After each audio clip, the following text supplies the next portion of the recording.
The power of the sea exists within me. Its pulse won't stop and fills every drop. The sea exists within me. Its pulse won't stop and fills every drop. Like waves, we all move. Here and there a crash, occasionally calm, and then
Some say life's a test,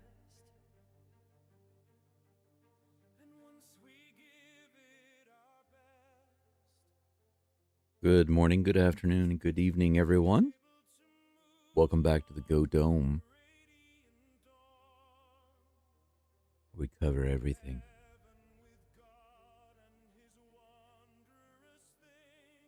On streets paved with gold and the joy that he brings. Still others yet say that life's a replay. Coffee is fresh. It's not made in Seattle, but this is a Starbucks cup. So I got my nod to Seattle right here. And I'm having myself a little mini French croissant.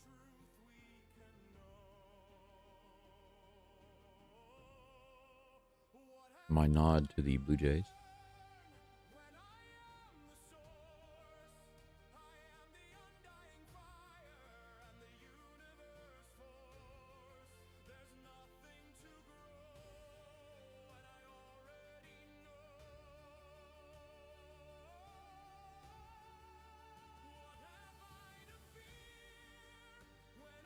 That's good.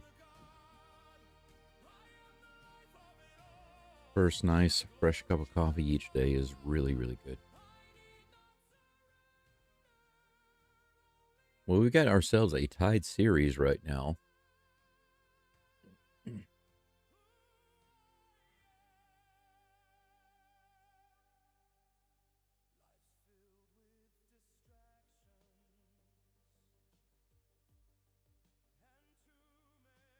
Pretty interesting. They're showing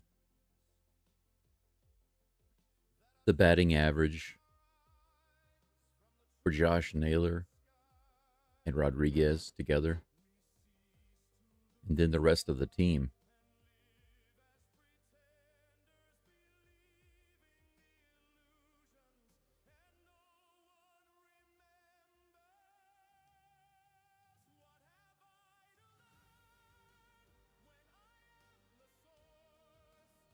Basically, the rest of the team are doing terribly. But I already knew that Naylor was performing really well in the playoffs. Polanco overall isn't performing well, but he has come through in some key situations. However, yesterday, for the first time since August of 2024, the top 4 batters in the Mariners lineup didn't have a single hit. Rosarina, Raleigh, Rodriguez, and Polanco, none of them had a single hit between them. Hard to believe that such a stacked lineup would not even have a single hit.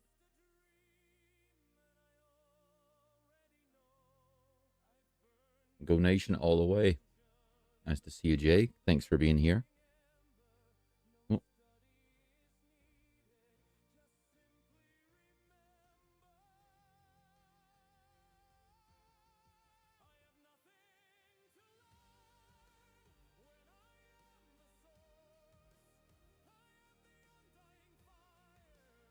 Yesterday was a fun game, but it was also a great live stream. Highly successful. Almost hit 8,000 total views.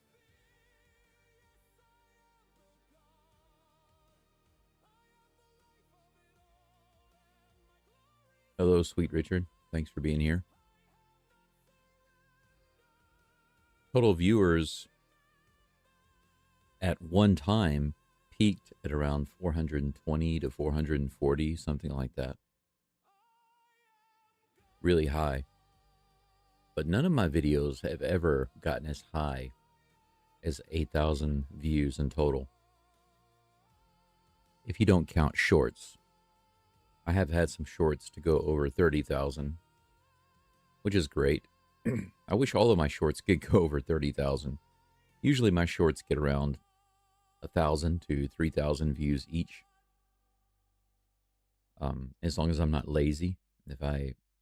if I clip out some interesting highlights and put them up,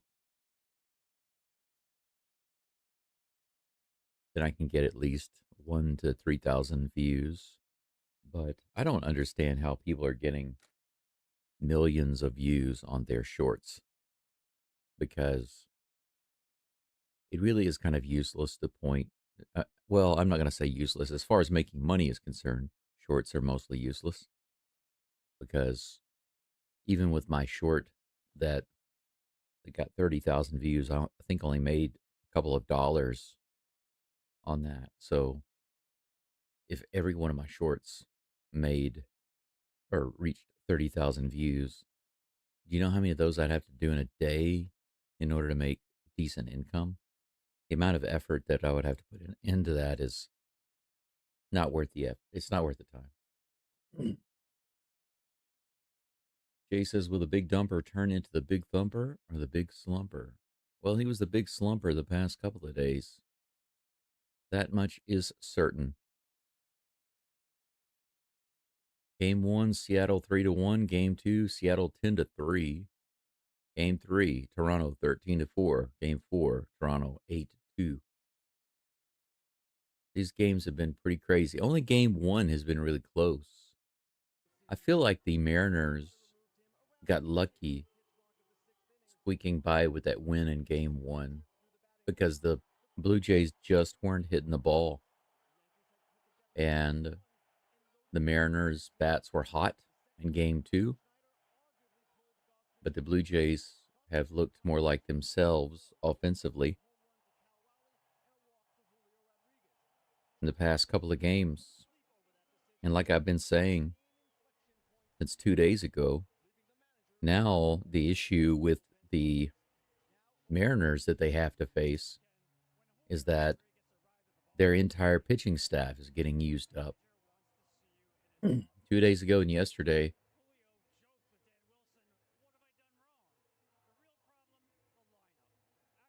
they were going through pitcher after pitcher after pitcher, and all of them were getting hit. Same thing happened yesterday.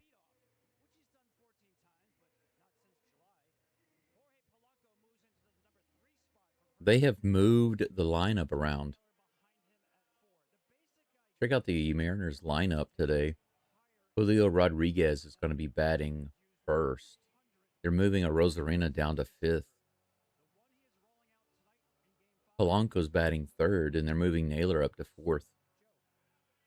Suarez is down to sixth, and Crawford to seventh. Pretty interesting. Mariners shaking up the lineup just a little bit. Mariners defense taking the field right now. Let's see who else is on the field for the Mariners. So Rodriguez in center field. Raleigh in at catcher, obviously. Blanco is the DH today. Naylor batting fourth at first base. Rosarina batting fifth in left field. Suarez, of course, at third base, batting sixth. Crawford, shortstop, batting seventh. Canzone batting eighth in right field. And Rivas at second base, batting ninth.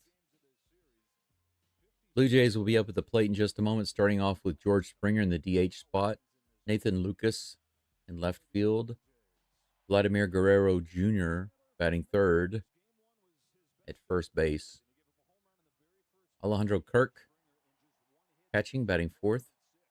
It's interesting. Why do they have him batting so high? I guess it's because no, it's not because of the pitcher. Bryce Miller is on the mound for the Mariners today. Varsho is in center field batting fifth. Clement, third base, batting sixth. Barger in right field batting seventh. Kiner Falefa at second base batting eighth.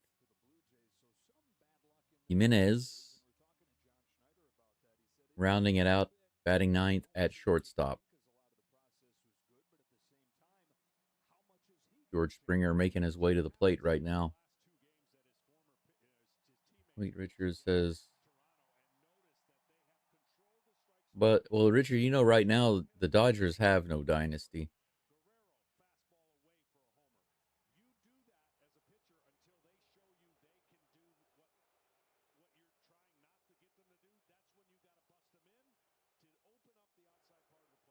There you go. How about that?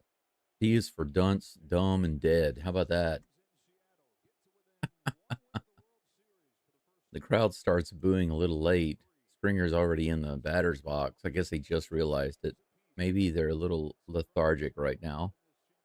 This is the last game. Everybody's, well, no, not everybody. A lot of people are on their feet. I don't know about that pitch. 97 out, up and out. Called a strike. Bryce Miller starts it off with a strike. Not a good strike. Here comes the next toss. That's in the dirt. 1 ball, 1 strike to Mr. Springer.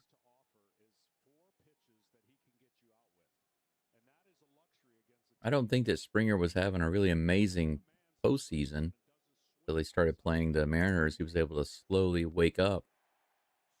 86 at the bottom of the zone, swing and a miss. Strike 2. 1 ball, 2 strikes.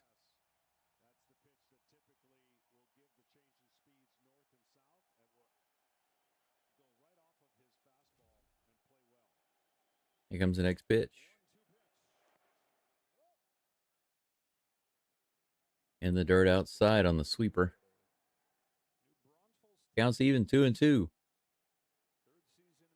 Got about 24, 25 viewers right now. Thanks for being here. I appreciate it. Oh, I didn't. I don't have the chat working on screen. I gotta fix that. Give me a moment. 98 up and out, and Springer went after it and struck out. Should have let that one go. That was ball 3 for sure.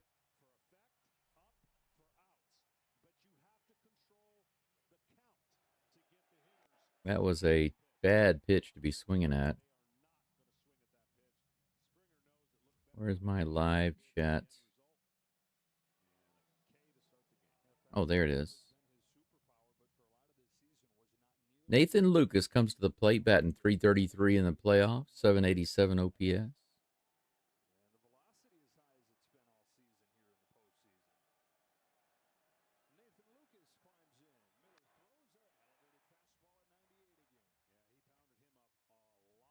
Let's see here. The live chat should be fixed now.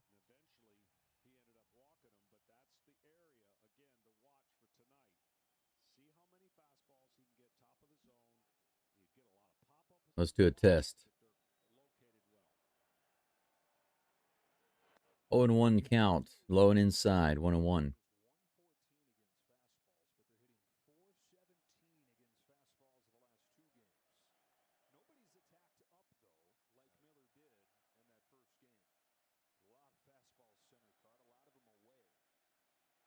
Here comes the next pitch.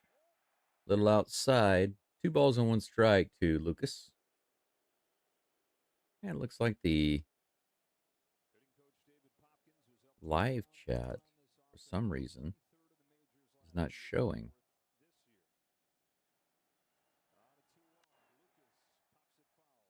97 low and inside, fouled away by Lucas.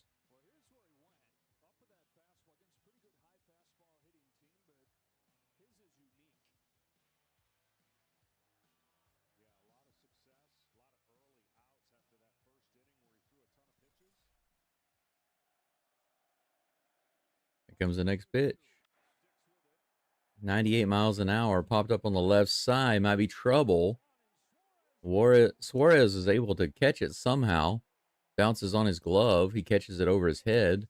Bounces off his glove, and then he grabs it on the bounce. Out number 2. Pretty good catch.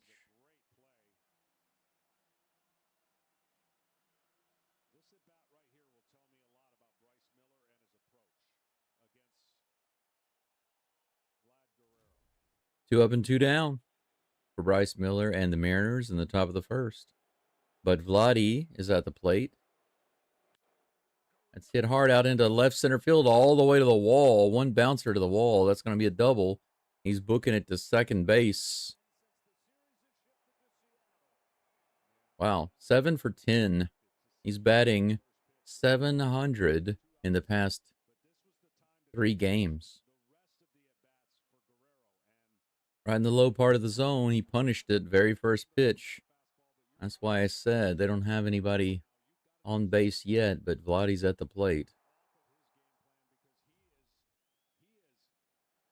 One hit, first hit of the game.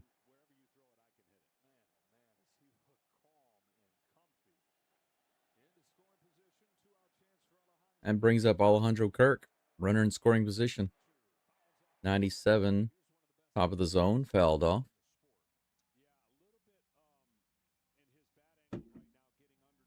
Make sure I got the right chat here. Yeah, it's the right one. Here comes the 0-1 pitch to Kirk. Ooh, inside, almost got him. 1 ball, 1 strike.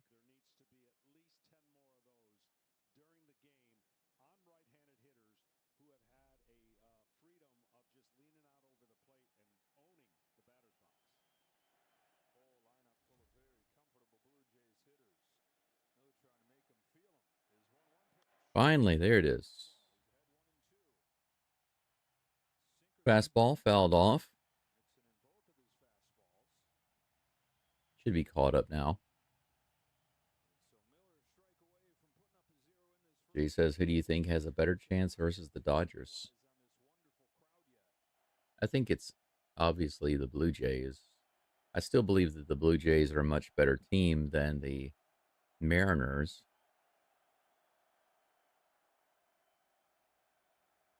Here comes a 1-2 pitch to Kirk. 98 at the top of the zone, fouls it off. Count remains 1-2.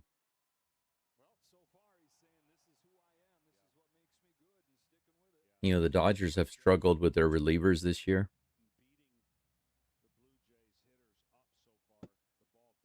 Their pitchers were punished even by the Astros. Imagine what the Blue Jays bats will do to them. Mariners need the home run ball, basically. Swing and a miss. He chased a sweeper way outside. That was a terrible pitch to be going after. Captain Kirk, what are you doing? What's the fat Altuve doing there? Yeah, he's like, nah.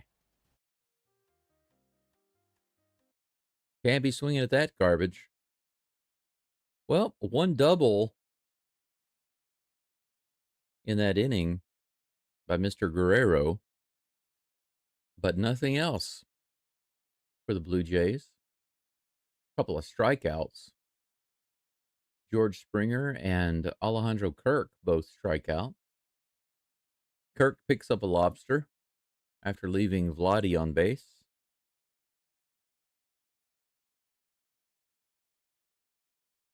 Mariners have J-Rod leading it off here in the bottom of the first. As I said earlier, for those of you who missed it, the Mariners have kind of shaken up their batting order just a little bit. They've moved Rosarena from first to fifth. Rodriguez is now leading off the batting. Raleigh stays second. Blanco has been moved up a little bit from fourth to third. And now Josh Naylor is batting cleanup in the fourth spot. Rosarena batting fifth. Suarez batting sixth. J.P. Crawford batting seventh. Canzone and Rivas rounding it out in the eighth and ninth slot.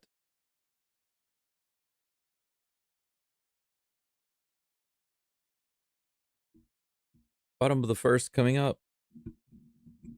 We'll see what the Mariners can do. 1 hit for the Blue Jays in the top of the first, a double, but they left him on. They stranded him.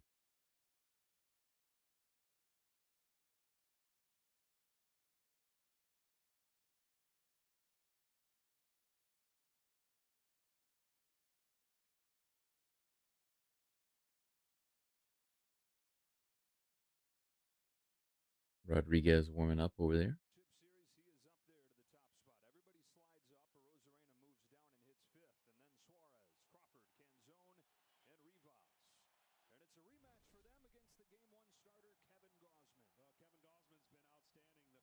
Kevin Gausman back on the mound for the Blue Jays. A rematch in this series against the Mariners.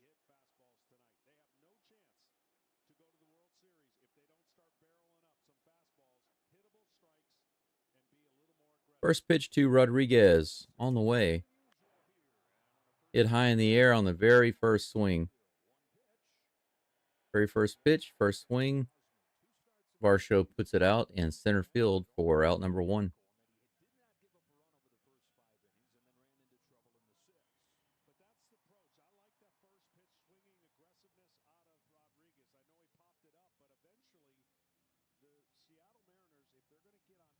It's about 7:21 here in the morning in Hiroshima. The big dumper at the plate with 1 down, nobody on. Here comes a pitch from Gausman. Right in there. All right. I thought that was right on the outside edge. Called it a ball. He called the first pitch to Springer a lot further out than that one. 1-0 pitch on the way. Low and outside, 2-0.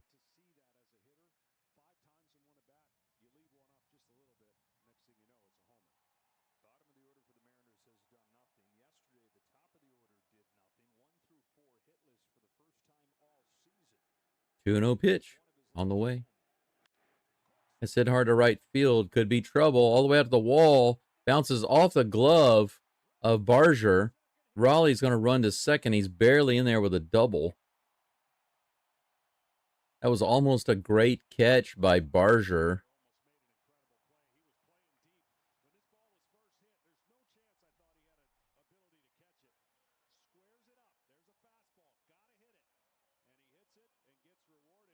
Look how close this is.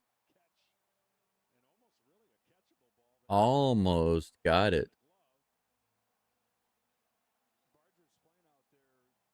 Barger made some really good plays yesterday. Almost comes up with another fine one right there. But that's going to be a hit for Raleigh. With 1 out, Polanco's at the plate. That's the first hit for Raleigh since 2 days ago, since the game before last.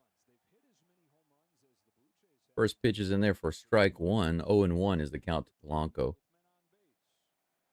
Here comes a pitch in the dirt.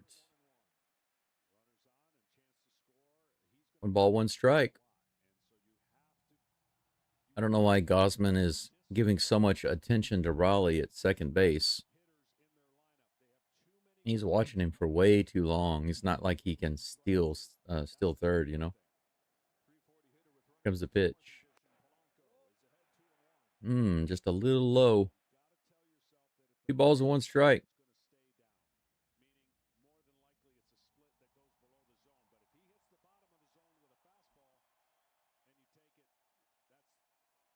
Two balls, 1 strike. Here's the toss. Too far inside and low. 3-1.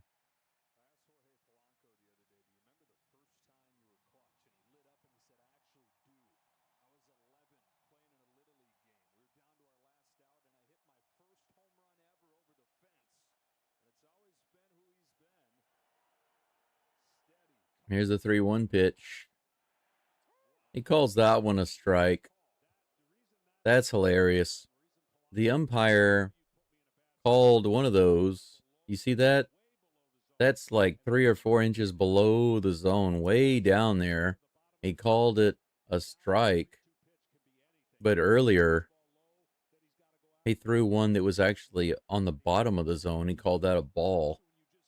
Umpire's being just a tad inconsistent right now. It's a full count. Here's the pitch. Right in there and fouled off.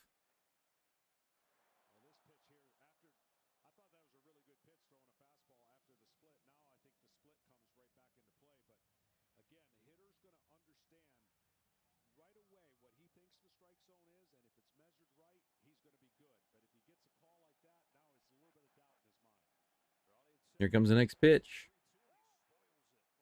Fouled off at the plate. Count remains full. I'm not sure if I need more coffee or what. I need to wake up.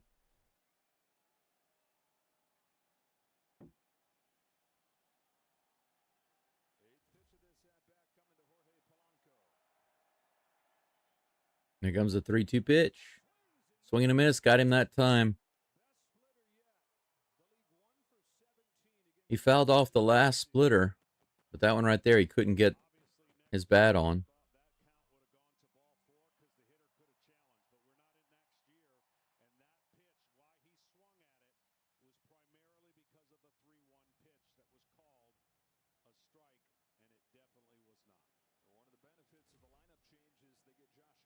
Josh Naylor at the plate with 2 outs. 96 miles an hour. Good pitch right in there. Naylor batting .324 for the postseason. OPS of 900. The only Canadian I root for is Josh Naylor. That's a funny sign. Here's the pitch. A little low and inside. Ball 1. The count's even. Raleigh on second base. Mariners have racked up 1 lost lobster so far.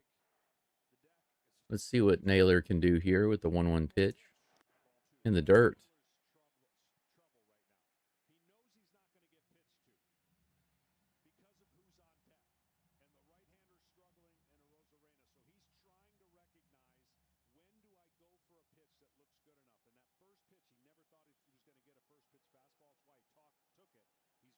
Two balls and 1 strike with 2 outs. Runner on second. Ground ball down the first baseline taken by Guerrero. He'll get it himself. Naylor grounds out, and that's the end of the inning. So 2 doubles. 1 double for the Blue Jays and 1 double for the Mariners. Both teams leave their runners stranded. At the end of 1, it's 0-0. No walks, no runs, no errors, just a couple of doubles. Dalton Varsho will be on next to face Bryce Miller, and then Ernie Clement and Addison Barger. We got about 41 viewers right now. I think we started off really modestly yesterday in the first inning. I believe it was like very early on. It was about 15. And I think by the end of the first, we were around 35. And I thought, hey, that's not bad. And compared to the previous days, to be honest and transparent, the first few games of this playoff series, game 1, game 2, and game 3, were very modest for my channel compared to what I normally pull in. And actually, even my Texans game, my second Texans broadcast was, believe it or not, better than my first 3 playoff games, if I'm not mistaken. But yesterday, it was the best live stream I've ever had as far as views and number of viewers at one time. It was pretty crazy. Jay wants to know if I plan on selling merch. Actually, I do have some merch, but I need to update some of my merchandise because my channel originally was just Ghost Rose. But like I've said before, and I probably even mentioned it yesterday, I realized that as it got towards the end of the baseball season, maybe about 2 months before the end of the baseball season, I realized between the end and the start of baseball, I need to have something else to do on my channel to keep it alive and doing well. And the truth is that this has actually surpassed my only other source of income, which is a partial disability that I receive every couple of months. It's become an important income for me. So if there aren't any baseball games to live stream and do the play-by-play for, then it's very bad for me. It looks so ridiculous. So I decided to do the Texans and Rockets games and, of course, the MLB playoffs. However, in doing so, I updated my channel name. That's in there for a strike to Dalton Varsho, batting 281 for the season, or rather for the postseason, 917 OPS. Here comes the next pitch from Miller. That's high, 1-1. But anyway, the reason I said that is because I changed my channel name to be more encompassing about everything that I'm doing. And now I need to update some of my merchandise. So there you go. 96, the top of the zone, swing and a miss. 1 ball and 2 strikes.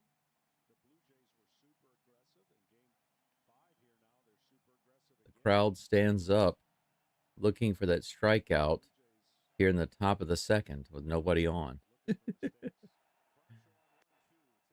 Eyeing inside, 2-2. It seems like for every strike Miller throws, he throws a ball. He's up to 20 pitches right now. 13 have been in the zone, so it's pretty close to half and half. Castillo over there had a rough outing yesterday. That's fouled back. 97-mile-per-hour pitch. Count stays 2-2. 50 viewers right now. Welcome in. Make sure you leave a like on the live stream. And if you're interested in the rest of this ALCS series and the World Series, do subscribe and turn on that notification bell. That one's hit high into the air. Should be playable. Rivas is underneath it at second base in the grass, and he puts it away. That's out number 1. Ernie Clement comes to the plate next. Hey, JD, it's great to see you too. Not much happening here. I had some coffee in my Seattle cup this morning, and I had some French croissants. So I had the matchup going. Here's the first pitch to Clement. He fouls it off. 97 miles an hour.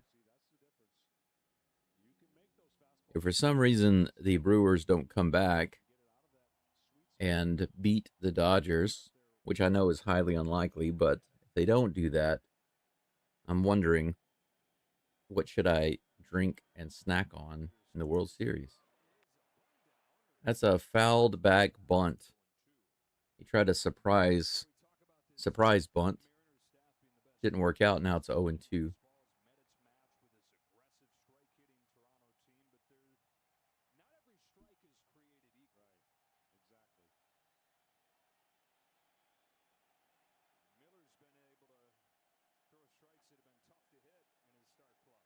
Here comes 0-2 pitch.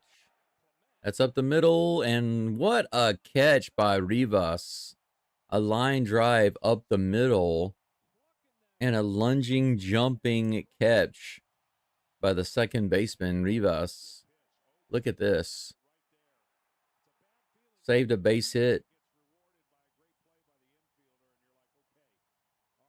It's funny because when I was growing up, 100% of the time that would be a hit. Nobody would be there, but now it seems like they've always got somebody playing right behind the bag, you know?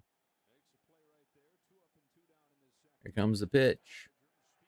96 right in there. Strike 1 to Addison Barger. 231 batting average, a homer, an RBI, and a 733 OPS in the postseason. Hey, Dale, good to see you. Good morning to you, or good evening, wherever you are. I would imagine that where you are right now, is it afternoon or evening?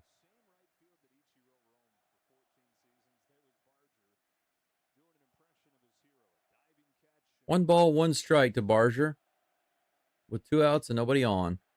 Here's a toss from Miller. Outside. 2 balls, 1 strike. Dill says, I'm here running silent, running deep, praying for an M's win. I understand.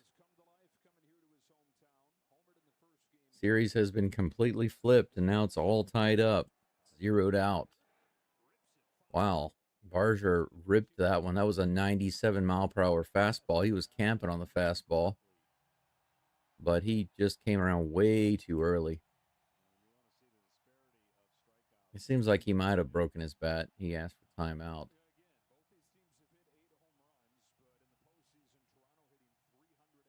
No, he seems all good. He's going to keep the same bat. 2-2 is the count with 2 outs. Here it comes. Swing and a miss. Low in the zone. 85-mile-per-hour pitch. I guess he wasn't ready for the breaking pitch. Good call by Miller to go with the breaking pitch. I think Barger was camping on another fastball. He didn't get it. And that's strike 3. Out number 3. That's it for the top of the second. The Blue Jays don't get anything. No walks, no hits. We go to the bottom of the second with, let's see here.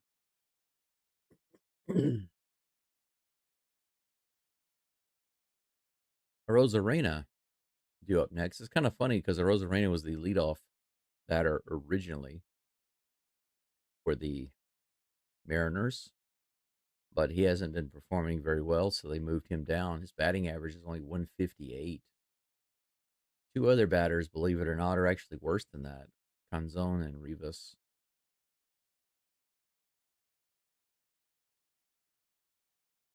After Rosarena will be Suarez and then Crawford.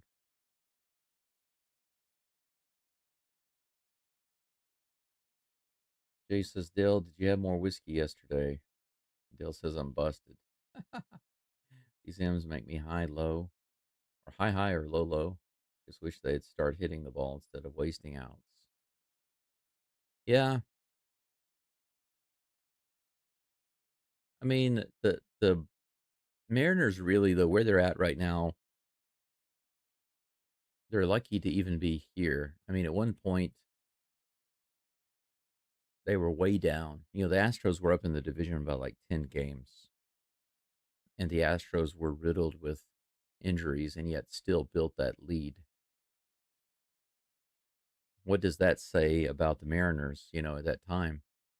The Mariners were really not good. They had their own struggles. So did the Rangers. But then the Astros just could not gel. And they better be cleaning house. I know that they've made some staff changes already, medical staff, hitting coach staff, and rightly so.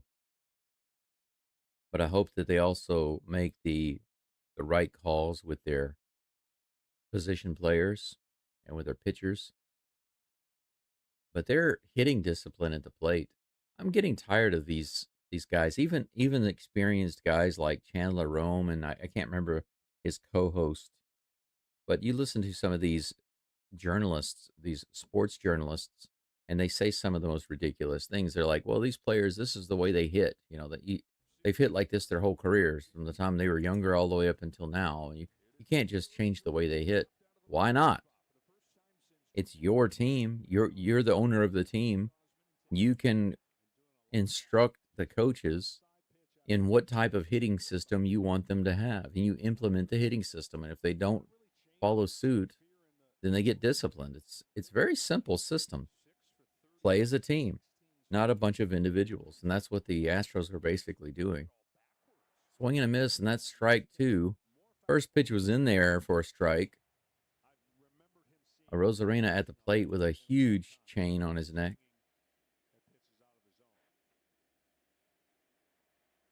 Here comes the 0-2 pitch. Grounded to the third base side.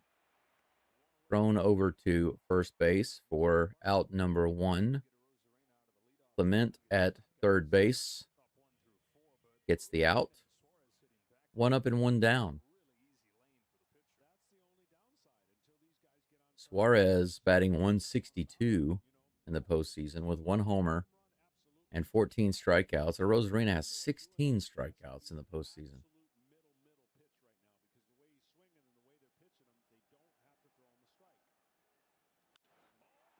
Very first pitch, he hits it high and deep. It could be gone, and I think it is. Suarez with a homer. 1-0 Seattle.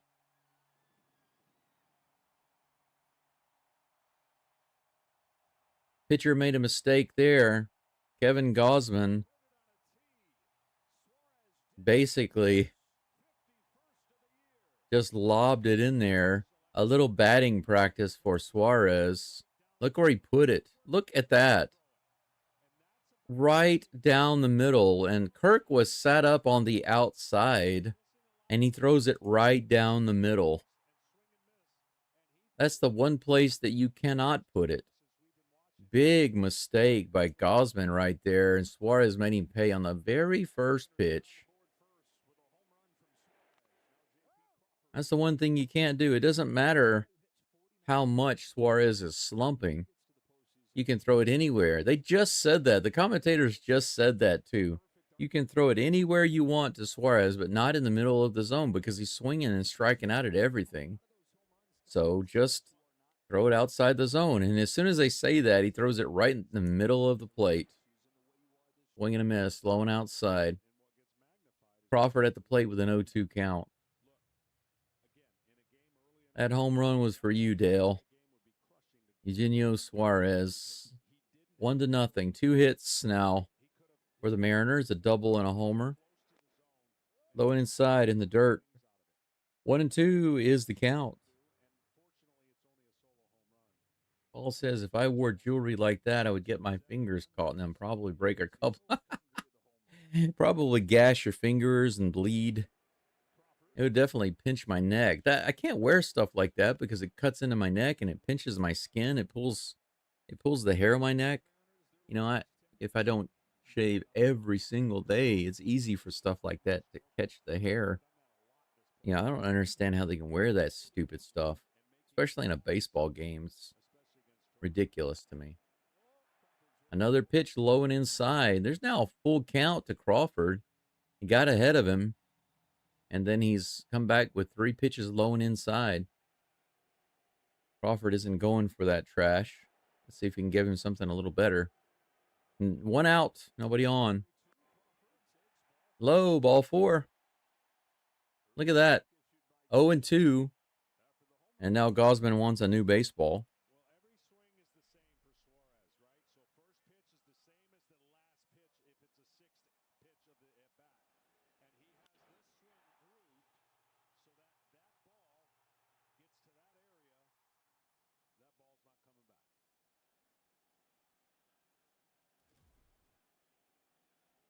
One to nothing right now with a runner on first, and that's hit out into right field. Nice sliding catch by Barger. He has no play.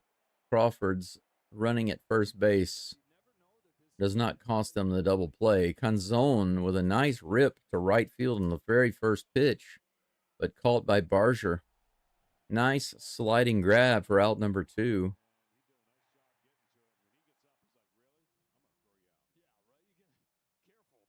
Yeah, he immediately looked over at first base, but Crawford was already headed back.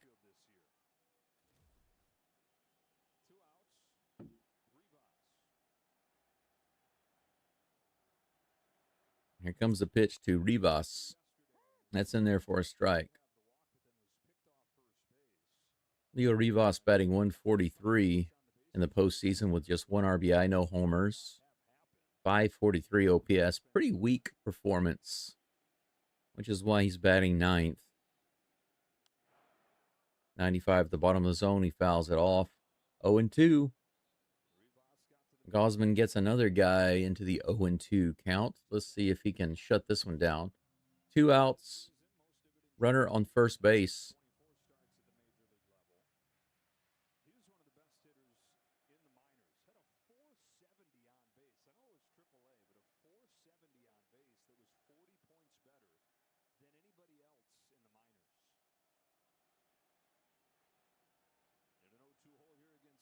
He's actually 5'8". He's not a very tall guy.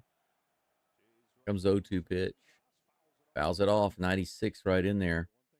Careful on that pitch.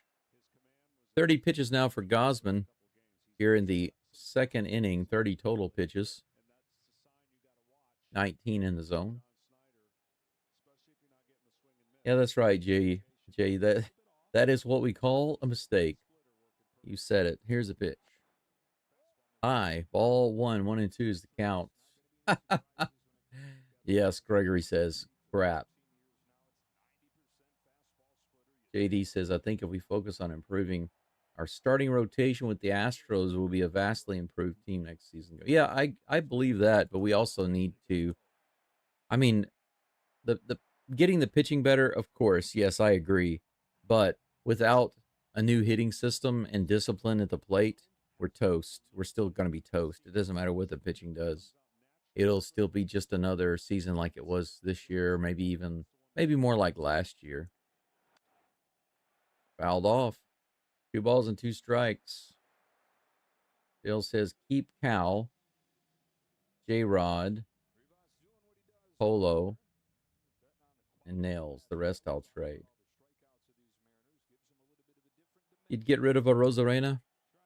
You don't think he'll come back? Refind his stride? Fouled off again, 94 at the bottom of the zone. A little bit of a battle going between Gosman and one of the worst hitters in the lineup right now.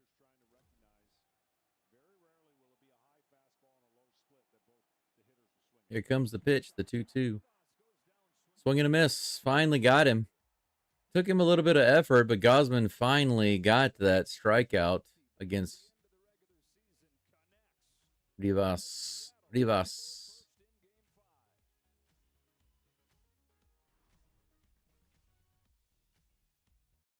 1-0 Mariners. 1 homer by Suarez. Another man left on base. Mariners pick up a few more lobsters, actually. At the end of 2 innings, the Blue Jays have missed 1 opportunity with a man in scoring position. The Mariners have missed 4 opportunities to move runners over so far in this game, so they are losing the lobster battle up into this point. Top of the 3rd coming up, everybody. No errors. 1 hit for the Jays, 2 for the Mariners. One of those hits being the Suarez dinger.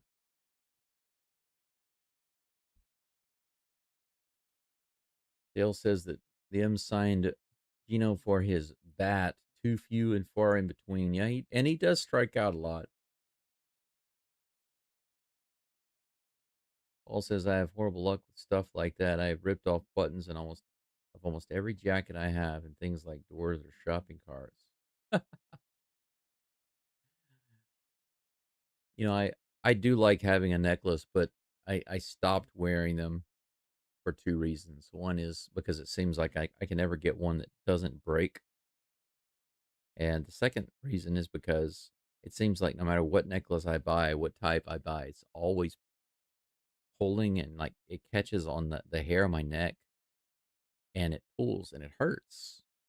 And I don't like that. So I just don't wear anything. Just stopped wearing necklaces.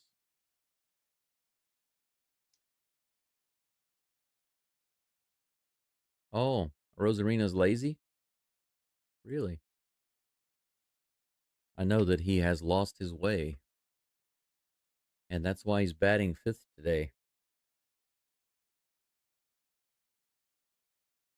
Did I drink all my coffee? I certainly did. I can pour myself a second weak cup, I believe. It is a little chilly this morning. Overnight, it became much cooler than normal. Thunderstorm advisory. We're supposed to get some rain. Take a look at open the map.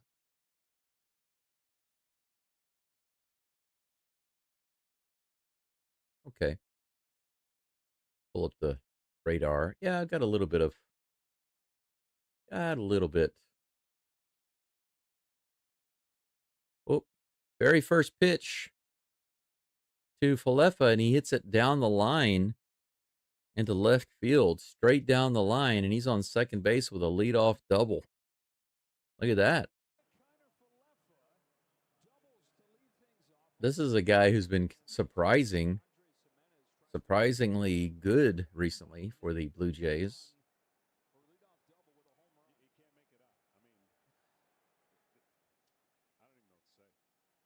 Only one player with a home run in the same inning for 3 consecutive games all time. And that's Giancarlo Stanton in 2024. But Jimenez has an opportunity to do that right here. Here's the first pitch from Miller. Outside.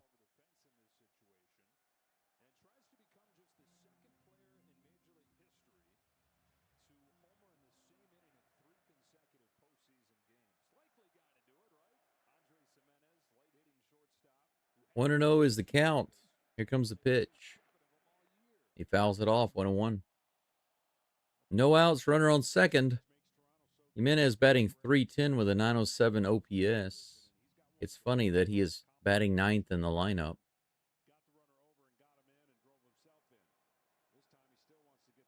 Left on second base. Here's the 1-1 pitch. 96 right in there, swing and a miss. Got about 50 people following along right now. Let's get those likes on the live stream if you haven't done so already. I appreciate it. It really helped out yesterday. YouTube was much nicer to me yesterday than it's ever been. A lot of people poured in. I don't know why. I don't know why they show these big wide angles so far out. Can't see what's happening. 2 down. Big break for the Mariners right there. George Springer at the plate, rips the first one foul, bounces it down the third baseline. 0 for 1 today with a strikeout, batting .300 in the series with a couple of homers and a few RBIs. 0-1 count on the way with the crowd booing and a lot of people standing with their arms crossed in the background. They look highly dissatisfied. Bouncer to third, just foul. 0-2.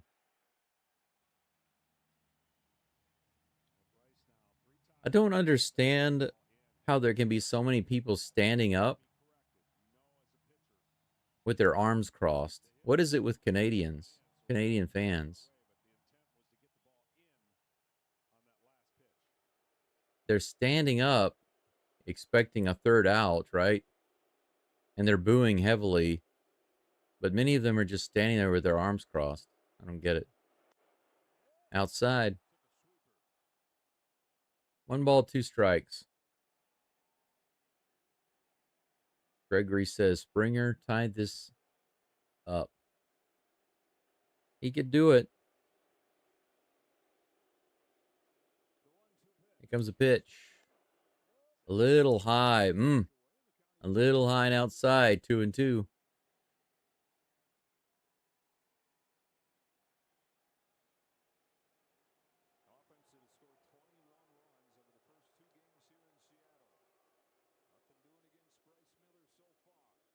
Here comes the 2-2. 97 at the top of the zone. He fouls it off. Count remains the same. 2-2.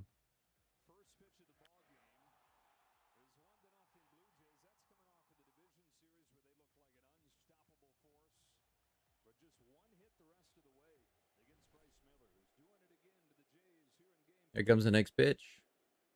That's a tapper back to the pitcher. He's going to scoop it up and go to first.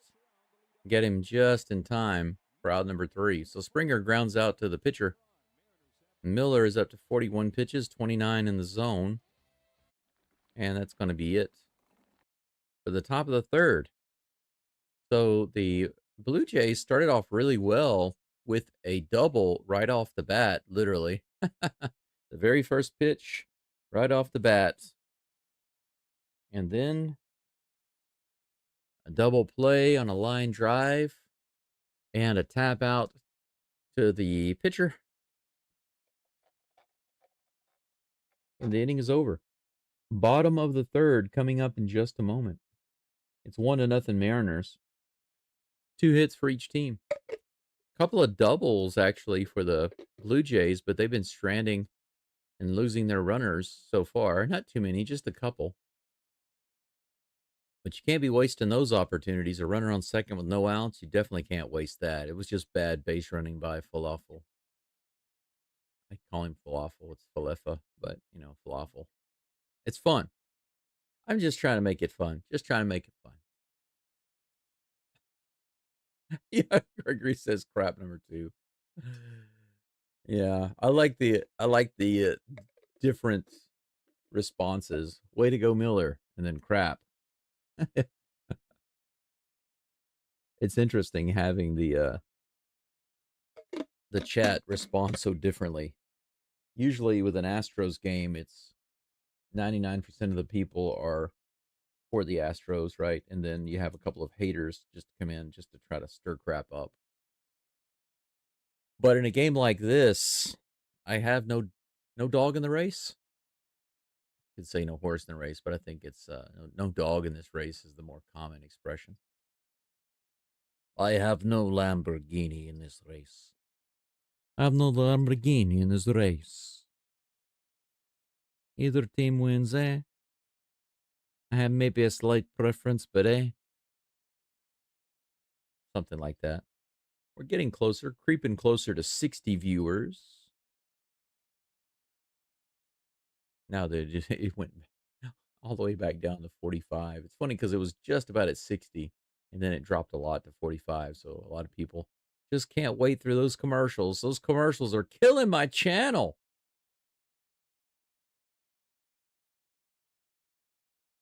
Killing me live stream. It's killing me live stream, it is. Dale says Nails is a gem, and the M's got the deal of the year with that trade. He definitely is. But Dale, do you think that they'll keep him? It seems like sometimes what happens is if a team gets knocked out of the playoffs, then they will not re-sign as easily. If they wind up going to the World Series, and especially if they win, then they wind up re-signing, trying to bring those guys back, right? Here's the next pitch, the very first pitch of the inning, to Rodriguez. Back to the top of the lineup for the Mariners. Strike one. Rodriguez flew out in the first inning. Here comes the next pitch from Gausman. Swing and a miss. 0-2. Dale says 100% they'll keep him. Well, they're going to have to pay. If whether they get knocked out or not, okay? Whether the Mariners get knocked out of the playoffs or not, if he keeps playing like he's playing right now, they're going to have to fork out a pretty penny. He's going to demand some money. Here's the pitch. Ooh, too far inside. Almost got him. 1 ball and 2 strikes. I would really, really like for the Astros to replace Walker with a guy like Naylor. Here comes the 1-2 pitch. In the dirt, 2-2.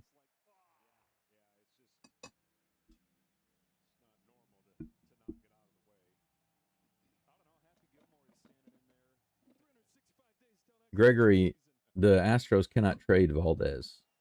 I know I've seen some other people mention that the Astros trading Valdez, but we can't trade Valdez. He's a free agent. This is hit out into center field.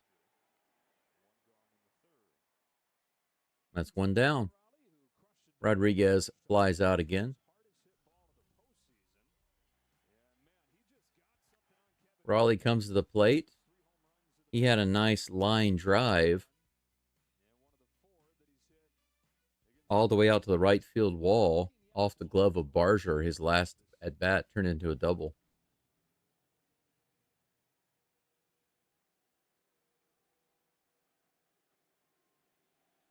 Here comes a pitch. Low and inside. 1 ball, no strikes to Raleigh. Marduk, good to see you. How you doing today? I'm doing all right. How about you? I keep yawning for some reason. I think that I slept okay, so I don't know why I keep yawning. Maybe I didn't sleep enough. I don't know.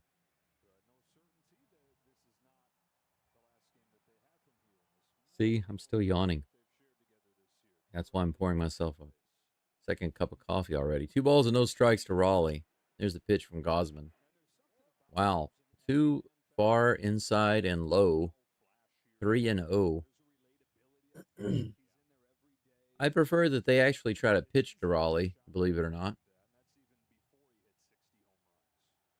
Looks like a child drew that sign. 3 balls and no strikes. Here comes a pitch. 93 at the bottom of the zone. Strike 1. Yeah, you're right, Gregory. The Mariners can sign. Anybody can sign Valdez. If he wants the deal, he can sign with anybody. But I don't think there's any chance of him going to the Mariners. 95, fouled off. Somebody mentioned him possibly going to the Angels.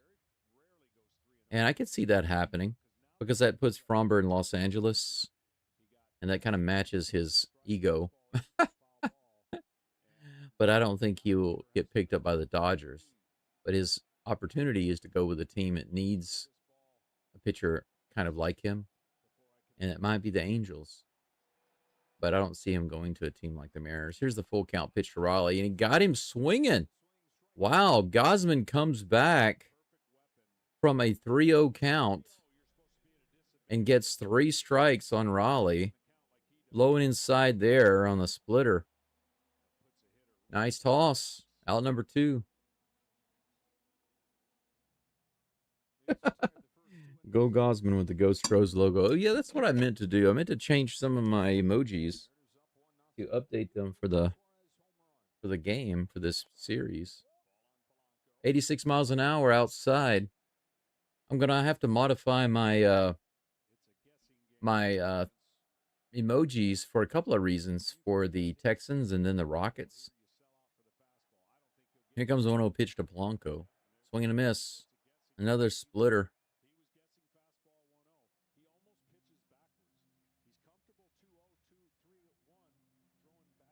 1-1 with 2 outs, nobody on here in the bottom of the 3rd. Jorge Polanco facing Kevin Gosman. When he was in the war, he was the Gauze man. 83 mile per hour splitter at the bottom of the zone. Strike 2. Gregory wants to see Valdez in a Rockies uniform. That's funny. You did mention that before, I think. That would be funny to see. Here's a pitch. Grounds that one foul. The count stays 1-2. You want to see Bregman with the Rockies? Bregman's, I think Bregman's numbers would go up. Maybe Bregman would have 35 homers and bat 325 in Colorado. Swing and a miss. Struck out Polanco, back-to-back strikeouts, and the Gauze-man wraps it up in the bottom of the 3rd. Nathan Lucas is due up in the top of the 4th, followed by Vladimir Guerrero Jr. and Alejandro Kirk. All right, let me see if I can change my little some of my emojis right quick to give you guys some more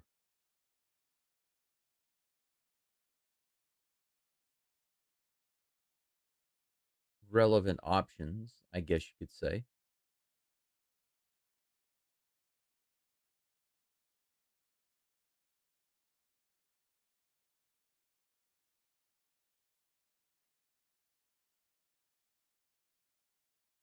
Let's see. Where is it at? Community tab.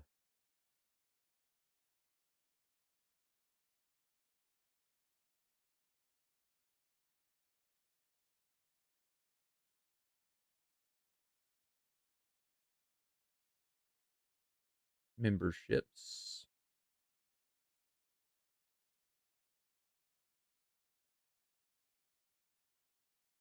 Where are my emojis?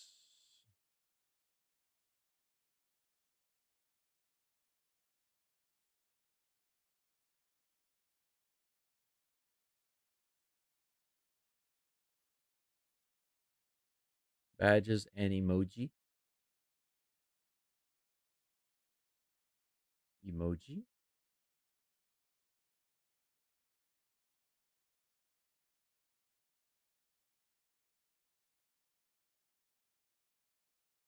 Okay, there we go.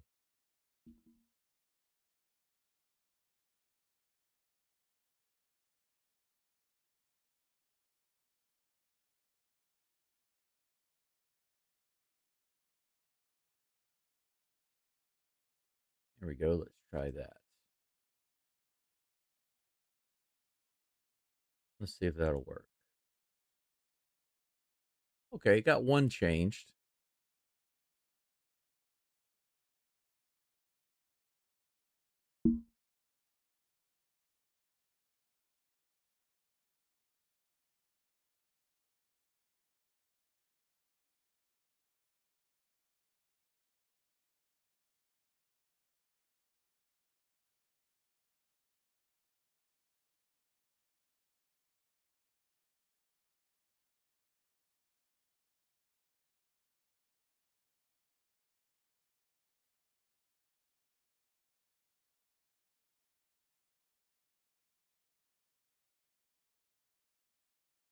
Oh, come on. It's making it difficult for me. Come on. I'm going to have to hang on a second here, get back to the game. The very first pitch is in there for a strike. I was trying to get a couple of new emojis uploaded for you guys and gals to use. Here's the 0-1 pitch to Lucas. He hits that one right down the line. That's fair. And looks like he's going to be able to get to second base. A leadoff double for Nathan Lucas. Vladimir Guerrero Jr. just inside the bag. Naylor couldn't do anything about that. He wasn't playing on the line. He was why was he so far off the line, though? You got a good left-handed batter at the plate. And it looked like he was playing about 15 feet off. Oh, look at this. They're walking Guerrero Jr. Are you kidding me? Vladimir Guerrero Jr., they are walking him. They're not going to let Bryce Miller pitch to Guerrero Jr. with no outs and a runner on second. They go ahead and walk him and bring up Alejandro Kirk. Now, Kirk has not been stellar, but what if this comes back to bite him? What if this is another one of those moments where the Mariners coaches make a mistake? Strike one to Kirk. I don't know. My gut tells me I have a bad feeling about this. Dale says swinging at garbage. That's right. Let's see. Here comes the 0-1 pitch. See what happens. There's the toss. In the dirt, 1-1.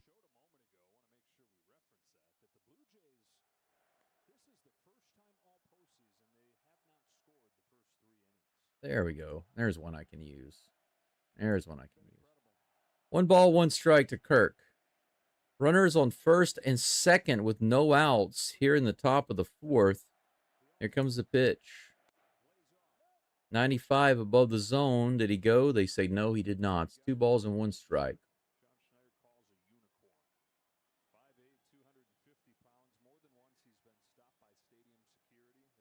Oh, the aspect ratio is wrong. Okay. All right. I'm going to need another inning to get my emojis straight. Here's the 2-1 pitch. High and outside. 3-1 to Kirk. If he walks Kirk, he's losing a really good opportunity, and VAR shows up. This is not a guy you can mess around with, a left-handed batter. This is a dangerous situation. Here comes the 3-1 pitch from Miller. Inside, ball 4. He did it. He walked him. Bases are juiced. Yep, and he comes out. That's right. We made a mistake. We're sorry. We should have let you pitch to Guerrero.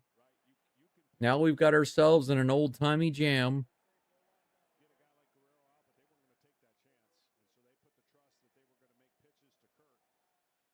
Varsho, the lefty, is at the plate, facing Bryce Miller.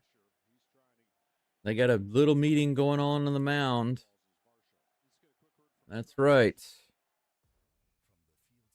And they're going to have a break.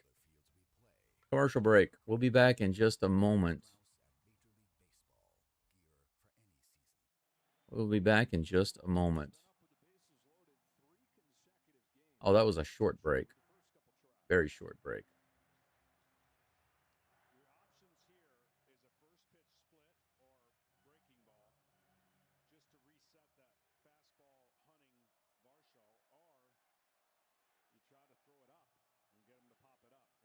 All right, first pitch to Varsho. On the way. Fouls it off. 88 miles an hour on that slider. Sydney says, in Kirk we trust. Well, Kirk got it. A 5-pitch walk. 5 grand slams. Batting .321 in his career with bases loaded. This is the guy that you wanted to get to. 96 inside, ball 1. 1-1. Varsho's facial appearance kind of reminds me of the Punisher, Frank Castle, from the comic books. Here comes the 1-1 pitch. Fouls it off. 96 miles an hour. 1 ball, 2 strikes. The Mariners have a reliever warming up in the bullpen. Not surprised. The coaches helped their pitchers get into a jam. Here comes the pitch. Fouls that one off. 95 miles an hour. Count remains 1-2. Wow, wow, wow.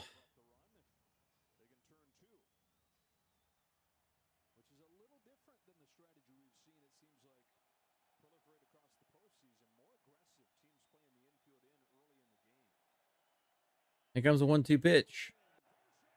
And he swings and misses. 83 miles an hour on the splitter in the dirt. He went after garbage. Speaking of swinging at garbage, that's the first out. That's the first out.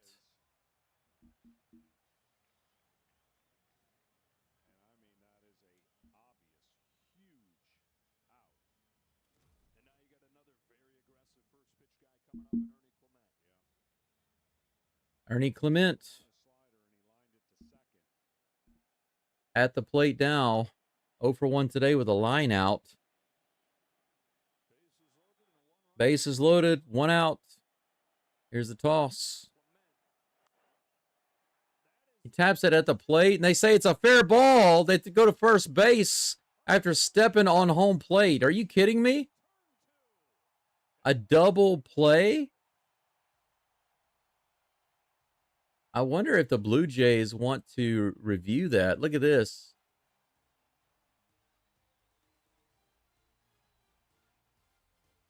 That touched the plate. Is that not a foul ball? I don't know the rule there, but he hit the ball and it started coming backwards. Raleigh was able to grab it, step on home plate, and throw to first to get the double play. The most crazy double play, or the craziest double play I have seen all season long, bar none. Man, you talk about the Mariners getting the biggest lucky break that they've had the past 3 days. Wow. That ball actually rolled backwards and touched the plate. Is that not foul? Okay, Sydney says, I'm not an expert, but I think the plate is fair. Well, I guess if the umpire saw it touch the plate and called it fair, then it must be fair. But man, how lame is that if you're the batter to hit a ball 0 centimeters?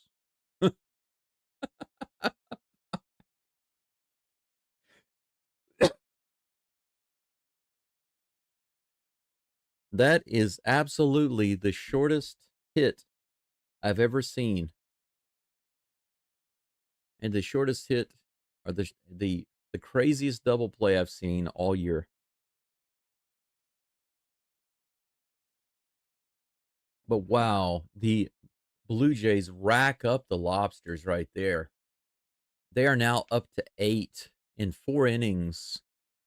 The Blue Jays are losing an average of 2 base runners per inning. They're up to 8 in total. That's very bad. They don't have a single run on the board. They had bases loaded with no outs, and they come away with nothing.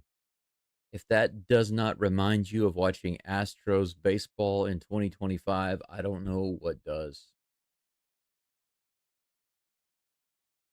Gosman will be back up on the mound in the bottom of the 4th, facing Josh Naylor and Randy Rosarena and Eugenio Suarez.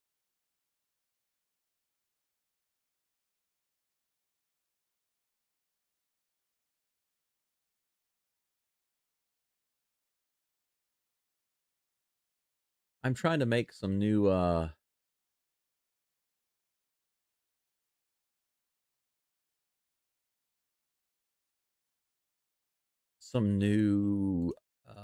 emoticons for you guys and gals.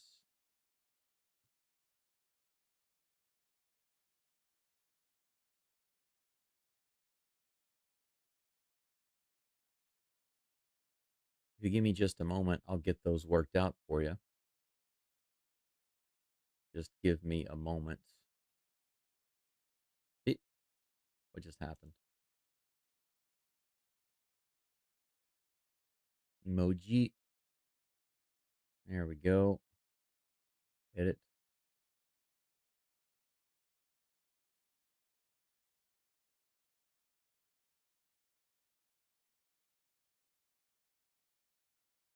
Copy. We're on commercial break. We'll be right back in just a moment. I'm trying to update my emojis to give you guys and gals something to put in the chat besides Astro stuff. You know what I'm saying? I'm trying to hook you up. Just give me a moment. And I should have one for the Mariners and one for the Blue Jays. There we go.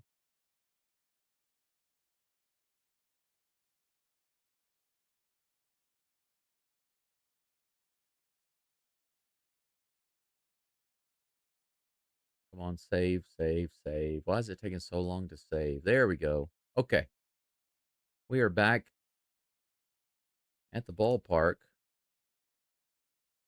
Apparently, I missed something while I was trying to get those emojis uploaded. We got a guy on first base with Rodriguez. I'm sorry, Rosarena at the plate. Naylor got on base. It might be a double play. No, it's dropped and no play at first.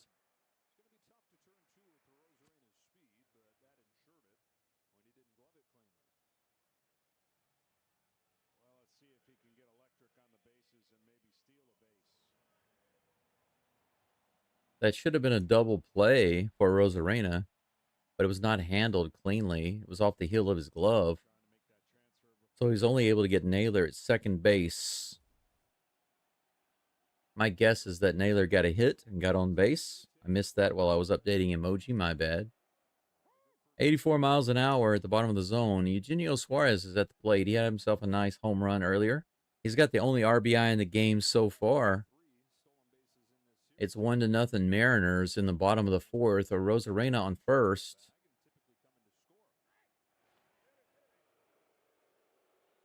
Gosman throws over to first base. Randy gets back. 0-1 is the count to Suarez. 1 out.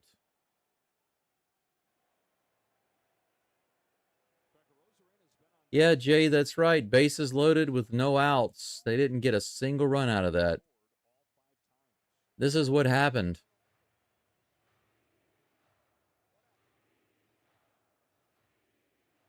There was one out and then a double play. Strikeout and then a double play. That's what happened. And it was a ridiculous double play. 2 balls and 1 strike.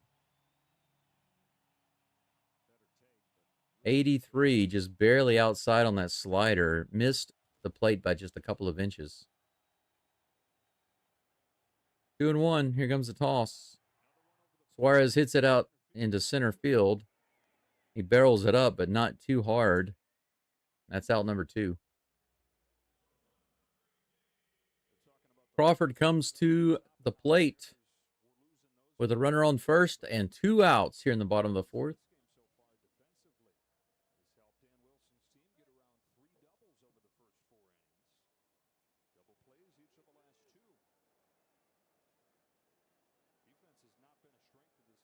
Let me see if this is updated. No, it's not updated.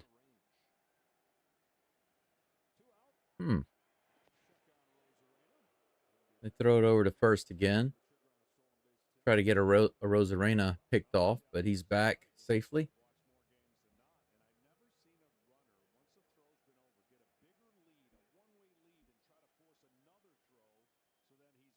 Here comes the next pitch. Right on the outside edge. Strike 1. The very first pitch to J.P. Crawford is a strike.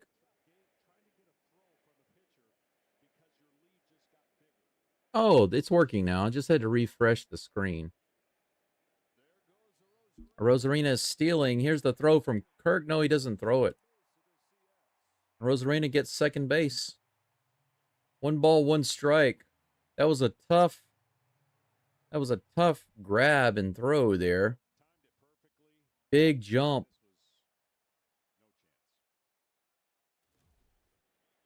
Really big jump. Runner on second with 2 outs. Here's the pitch, the 1-1. That's hit out into center field, and it looks like Varshall's going to be able to take it for out number 3. So Rosarena gets to second base on the steal, but nothing comes of it. 3 hits for each team. We're done with 4 innings of baseball. Top of the 5th coming up. It's 1-0 Mariners. Low scoring affair so far.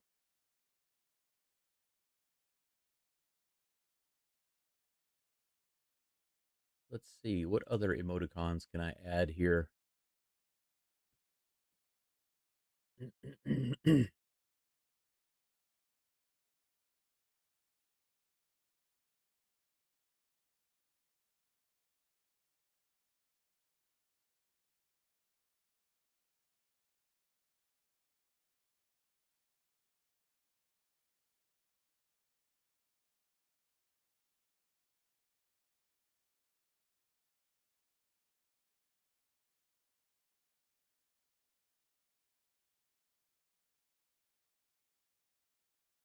Yeah.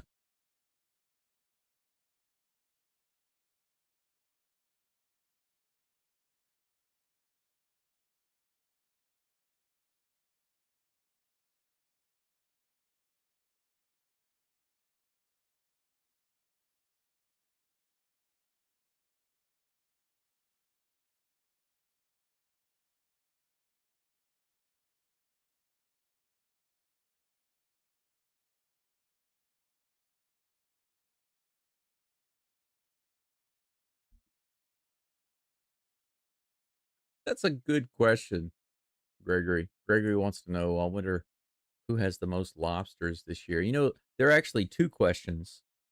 2 questions we could ask about that. Number 1 is, which batter has the most lobsters? Lost lobsters, right? The second question could be, which team has the most lost lobsters? These are important questions. Maybe the most important question of our time.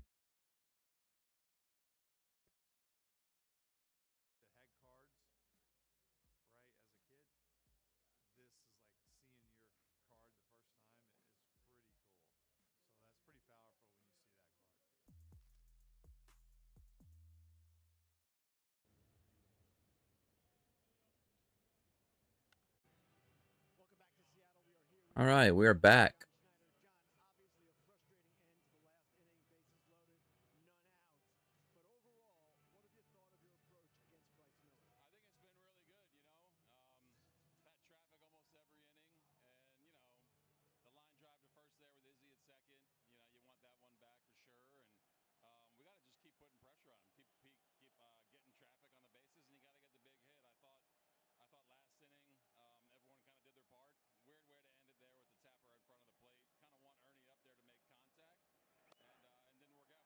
'96 at the bottom of the zone. Addison Barger is at the plate, top of the fifth.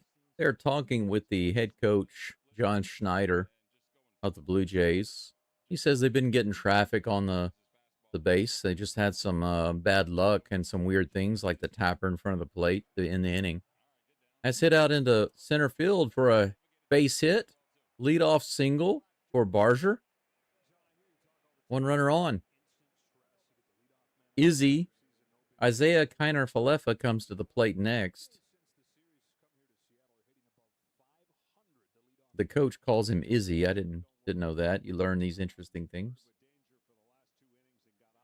Hey, Sydney, thanks for that. Sydney checks. That's one of the things I need. I need moderators for. I need people to check that stuff for me. So thank you, Sydney, for doing that. It really is appreciated because I like to make sure that those things are. What? Hang on just a second. They're taking Bryce Miller out in the fifth inning. Is this going to be another one of those Mariners mistakes? Bryce Miller's up to 56 pitches only. He's got a runner on with no outs in the fifth inning, and they're taking him out. Andre Jimenez is due up, and they're taking Bryce Miller out of the game. Okay? I'm totally shocked and confused about that. Even the other commentators were shocked about that. They don't know what's going on. But yes, Sydney, thank you so much. It's nice to know that information. Let's see here. I'm trying to make another. There we go. This is a good one. Okay, I like this one. This is good. I just got another image from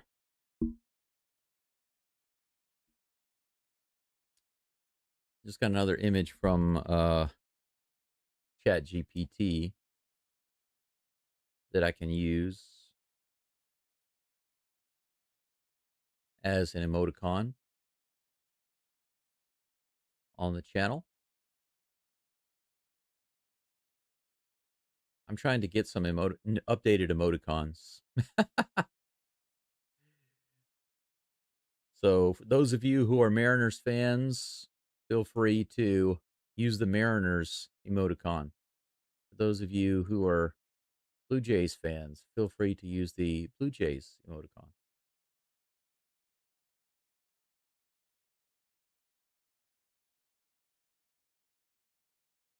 Badges and emoji. Let's see here.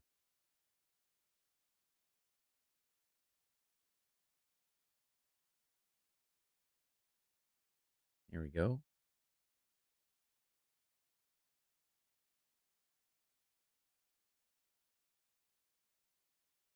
There's another one.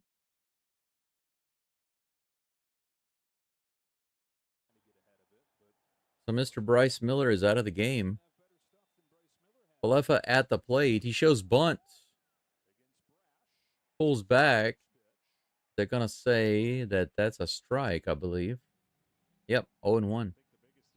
Matt Brash is in the game. Kind of surprised to see not only that change, but to see Brash come in this early. Fouled off.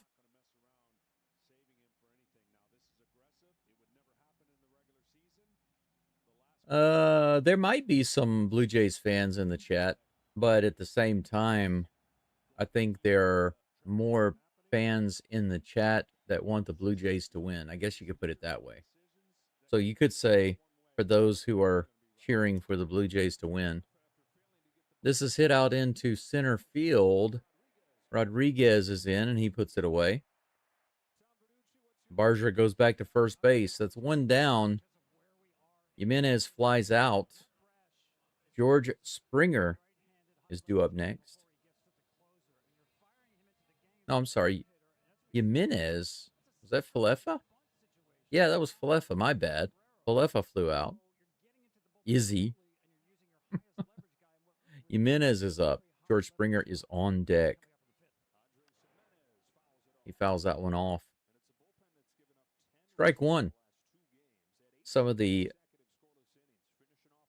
batting order pictures are changing on the screen, moving around. It's the way the MLB TV site is sometimes. This is hit down the right side. Brash is able to grab it and throw it to Naylor to get the out. That's 2 outs. Barger goes to second base.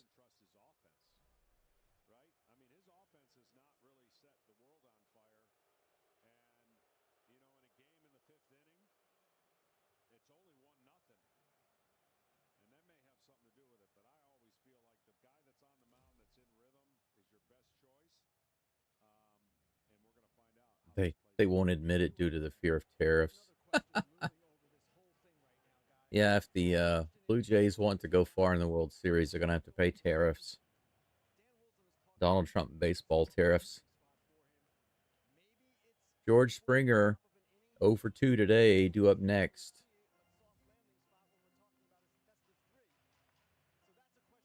Yeah, wouldn't it be great to get Springer back?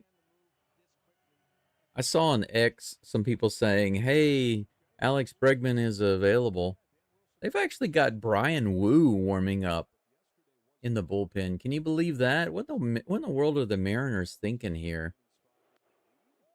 88 above the zone, ball 1 to Springer. Are they really hurting that much?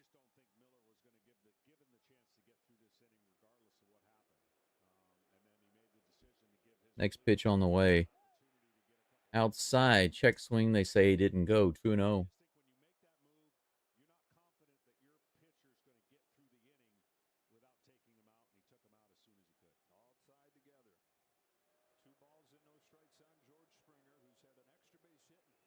Here comes the toss.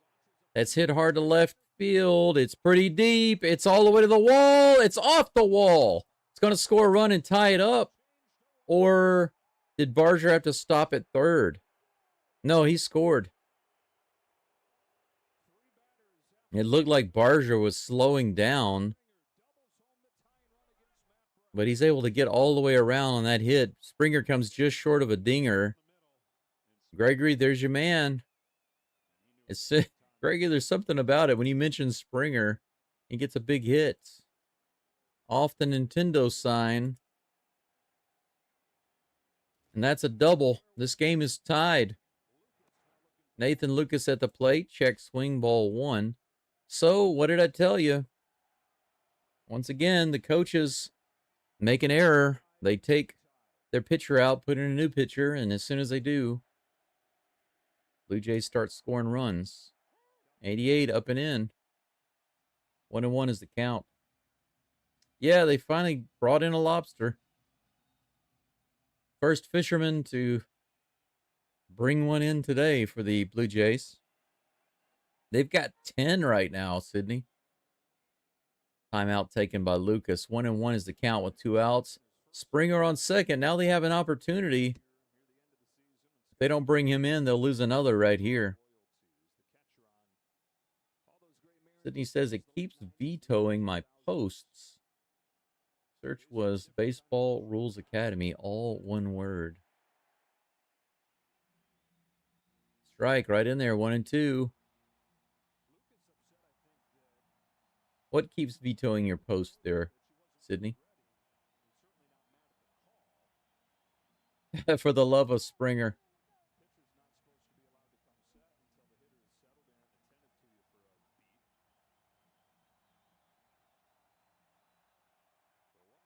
I'll call that the almost Springer Dinger super chat. Thank you so much, Gregory. I appreciate that. Here's the pitch way outside. Not even close. Raleigh slides out there and grabs it. 2 balls and 2 strikes from Brash. That pitch was a bit brash. Vladimir Guerrero Jr. on deck. Could be a mini jam. Outside, full count. Are we going to have 2 runners on with Vladdy at the plate? I wonder if they'll walk him again and load up the bases for Kirk. You think they'll do that? I wonder. Here's the pitch. Way outside, ball 4. They did. They walked him. Now, here's the question. Are they going to intentionally walk Guerrero Jr., load the bases for Alejandro Kirk? What do you think? Vladdy comes to the plate. He's drawing in the dirt. Does anybody know what Vladdy draws in the dirt? It looks like he writes something every time he comes to the plate. Maybe he's doing kanji, Chinese kanji, or he's writing some Japanese characters. I don't know. Maybe he's writing ganbatte. Do your best. First pitch is a ball, 1-0. Vetoes the link to the rules ref. Oh, yeah, if you put a link in there, it'll block. I have it set up to block all links. That's just to keep spammers from being able to put links in here. It's to protect you guys and gals. So I can post links in the chat, but no one else can. Too many scammers and BS channels coming in here and dropping links and stuff. 2 balls and no strikes to Guerrero. This might be an unintentional walk. Woo, strike on the outside corner. 2-1.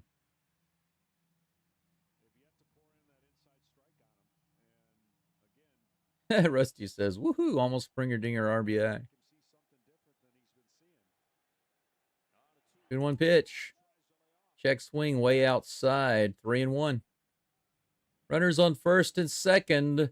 This might be the intentional, unintentional walk to Guerrero Jr. with bases loaded for Captain Alejandro Kirk. Ooh, that was ball 4, and Guerrero swung at it. He could have been walked right there, man. 3-2. Now they're going to try to throw you something to swing and miss. This is either going to be a big hit or it's going to be way out of the zone and a walk. My guess. Just my guess. Brash steps off the rubber. Too much heat. Yeah, I'm sure that's exactly what Springer's thinking about, Gregory. He's thinking about us poor Astros fans. Oh, 97 inside, swing and a miss. Guerrero proved me wrong. Or was it Brash? See, you swung at the ball outside that was ball 4. And that last pitch was a strike on the inside, and he couldn't get the bat on it. So Guerrero Jr. blew it. He could have had bases loaded with the Captain Alejandro Kirk at the plate, but no. More lobsters lost. The Mariners have lost 7 lobsters. The Blue Jays, 12. That's insane. 1 run on the board. It's just like the coach said. He said, we're not having any problems getting traffic on the bases.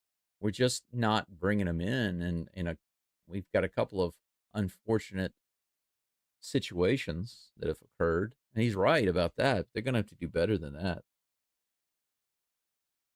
You can't leave bases loaded and 2 runners on. You got to bring those guys in. Can you imagine? The people would shut down, okay? If there were a village that relied heavily on their lobster fishermen, and the lobster, they have like one main company that goes out into the sea, and they go out 9 times a day, okay? You can think about that as 9 innings, but they go out 9 times a day. And that's all the time they really have generally to go out and pull up the traps and catch the lobsters and then bring them back in. But can you imagine if they've gone out 5 times and they've only brought back one lobster and they've lost 12? Can you imagine how unacceptable the people would find this to be? They would want to tear that company apart and restructure it. I'm not saying that this team needs to be torn apart or restructured, but it's just to show you how terrible their performance is today in losing those base runners. Yes, Greg, you're right. He did screw up today. I've got another emoji for you guys and gals. How about that? Let's go.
Let's see here. Dominic Canzone comes to the plate.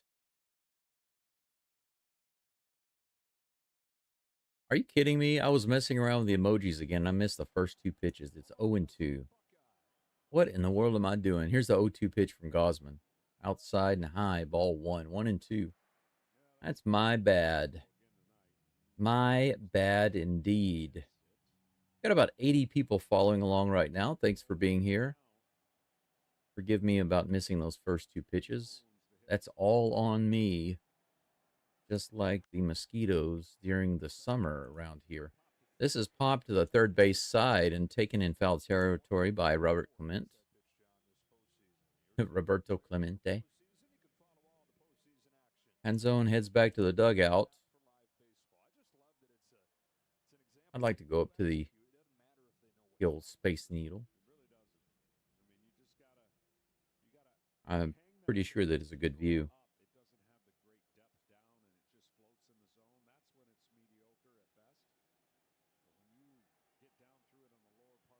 Next pitch is going to be in there for Rivas. Struck out in the second. That first pitch is a ball. 1-0 with 1 out, nobody on. Bottom of the 5th. This game is tied up. We got a new game right now, 1-1. Here's the toss. Low and inside. Ball 2. Still warming up in the bullpen. Looks like they intend to use him as a reliever. I guess he won't be starting tomorrow. He's warming up for pitching tonight. So I guess he's just not ready to be in a... to the guy with the second lowest batting average in the entire lineup. He's batting 125 with a 489 OPS in the postseason. And he throw him 3 straight balls. Here's the pitch. That's too far inside. A 4-pitch walk from Gosman. And now the top of the batting order is up. Big mistake there. I wonder if they're going to come out and talk with Gosman.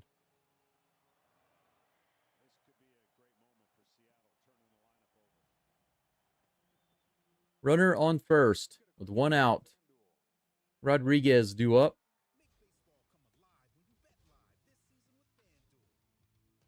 Sydney says, Gregory, I'm a Toronto-born English guy who can't afford the damn subscriptions and the sports bars are closed.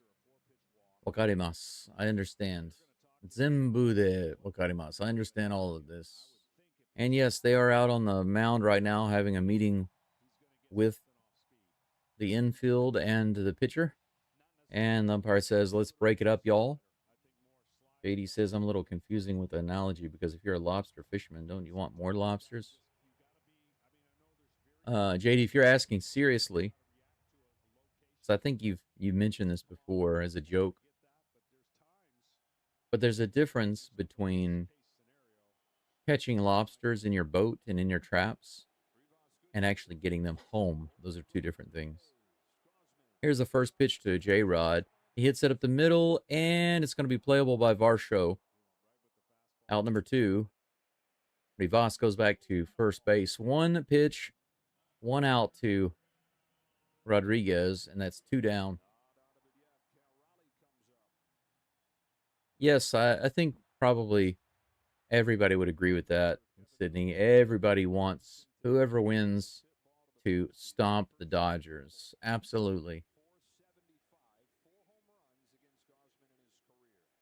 Now, of course, I'm not a Blue Jays fan and I'm not a Mariners fan. And if I had to pick one, I'd absolutely have to pick the Blue Jays just because they have Springer. And also because the Blue Jays are not a division rival that Astros fans typically just can't stand. But I do think that the Blue Jays are the more talented team overall. They're more consistent, more talented. Here's the one. I'm sorry, the first pitch rather. Cal Raleigh at the plate. The massive dumper. 1 for 2 with the double off the glove in the first. After that, a strikeout. 1 ball, no strikes.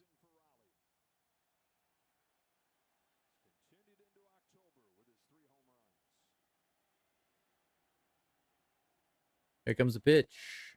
Swing and a miss on the outside.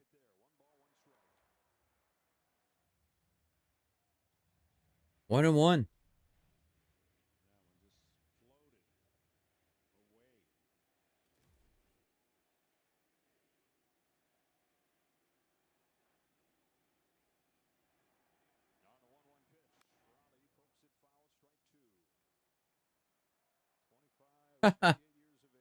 I was waiting to save a file and I tried to go back to the game and it flashed my file download on the screen.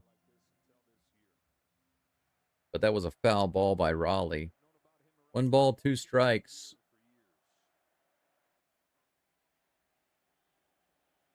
Here comes the 1-2 pitch. 2 outs, runner on first.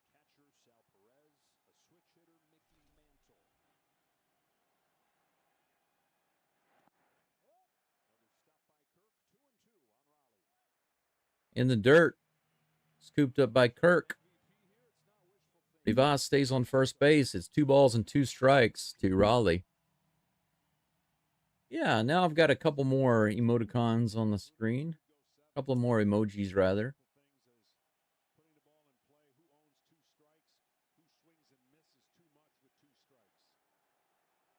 Here comes the 2-2 pitch. That's poked out into shallow left field. No problem for Falefa. That's out number 3. So despite the 4-pitch walk, the Mariners are not able to do anything with it. They add a couple more lost lobsters of their own. They're up to 9. Or is that 10? I thought that was 10, but I guess it's 9. 9 total lost for the Mariners and 12 for the Blue Jays. I'll be right back. Let me go grab something. We're on commercial break. That's the end of 5 innings, everybody. It's 1-1. 5 hits for the Blue Jays, 3 for the Mariners. No errors. It's a brand new ball game since the top of the 5th. 1-1. Matt Brash likely still on the mound for the Mariners unless they bring in Brian Wu, who has been warming up. We'll see in just a moment. Alejandro Kirk is due up, followed by Dalton Varsho and Ernie Clement. Herb.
No, Gregory, the Dodgers are not in the World Series yet, but they are up on the Brewers 3 games to none.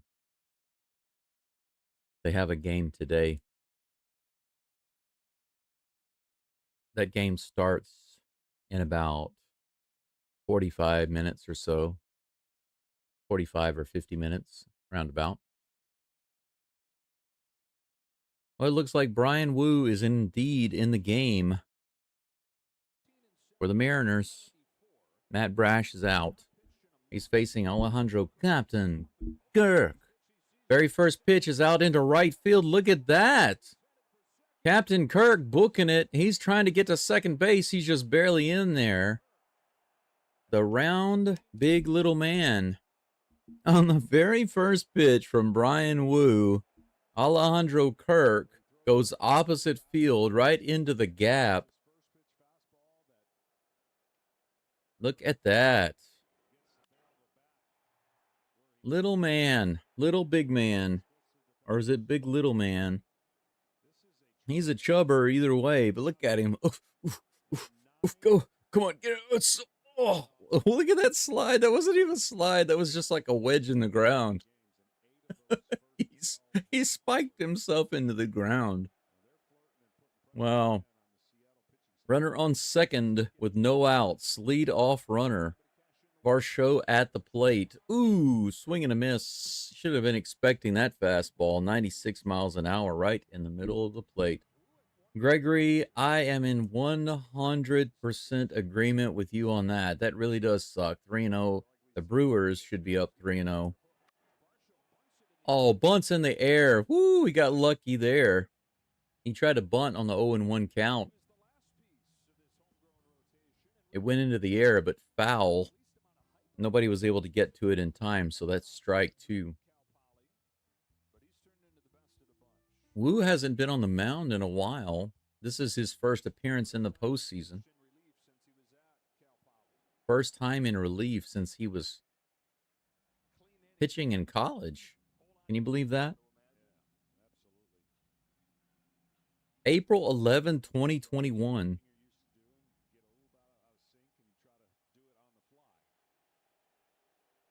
Basically, over 4 years ago. 96 up and out. 1-2 is the count. Yes, he's like, who does he think he is? Altuve? Yeah, he's a fat Altuve.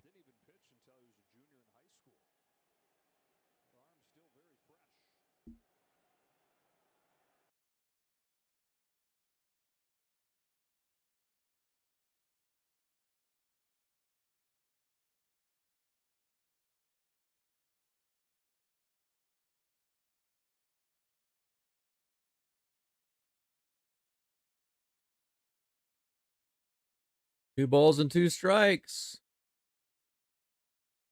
Inside, 3-2. Started him off with the 0-2. Now he's back in it.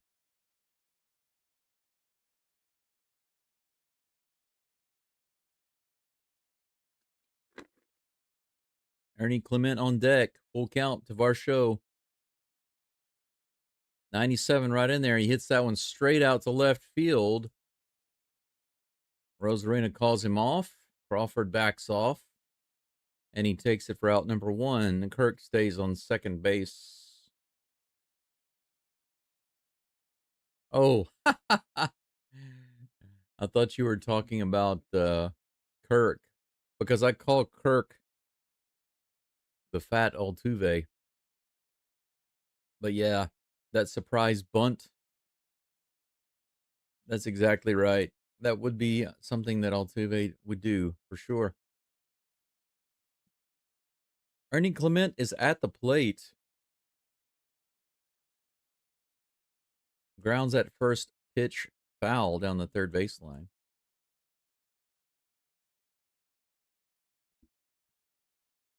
The Kirk plop. And not a slide, more of a plop. It looked like he spiked himself into the ground. 0-1 is the count. Here comes the toss from Wu. Check swing, 97 miles an hour. They say he did not go. It's 1-1.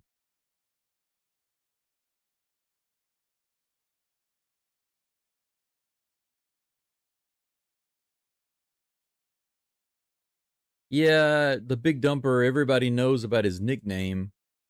That's hit into right field, and that might be a run scoring hit. Kirk is trying to make it in. Here's the throw. The throw is terrible. That throw by Canzone was absolutely way offline. That was an absolutely terrible throw from right field. Alejandro Kirk was sent around.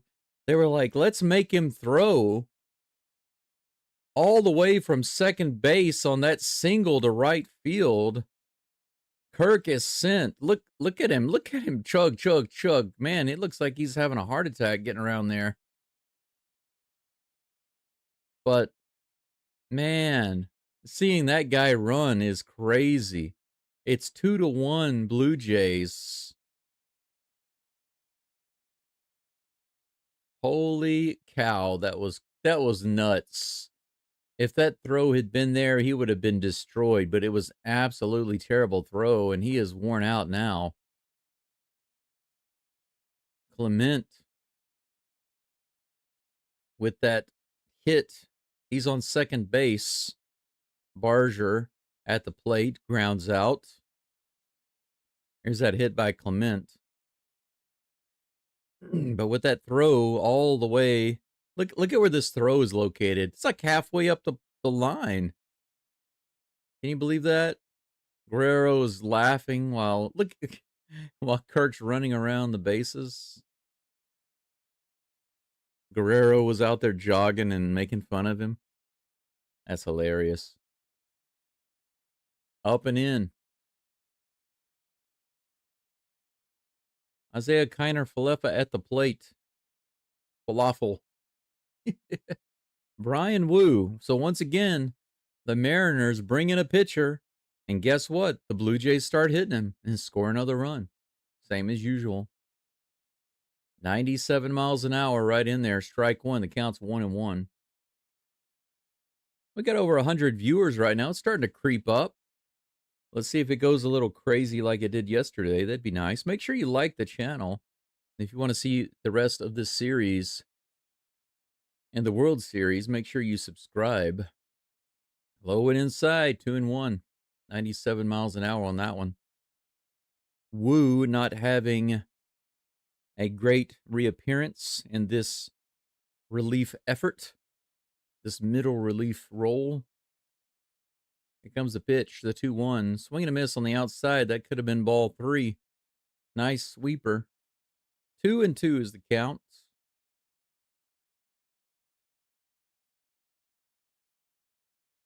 With that last out, Clement was able to go over to third base. So it wouldn't take very much for Falefa to score Clement from third. Here's the pitch from Wu. That's grounded right back to Wu. All he has to do is lob it to Naylor, and that's out number 3. Easy out. So they strand another runner on third. But Kirk gets himself a nice double and books it around. Had a new pitcher warming up in the bullpen. We'll see in a few moments who will be on the mound for the Blue Jays.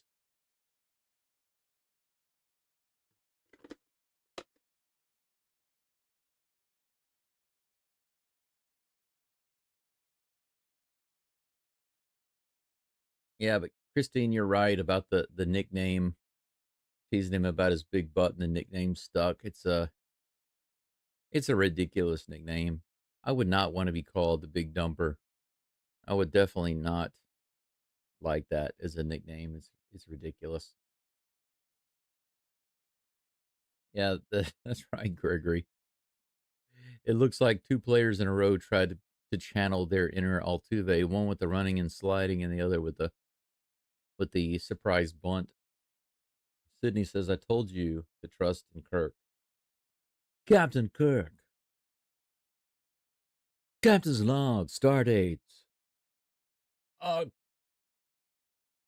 17, 2025. I finally broke through with the phasers. With a double into right center field. They sent me home. I'm not sure why. They said, go home. Kirk, go home. So I ran as fast as I could and managed to score. 2-1. Marduk says, go Jays.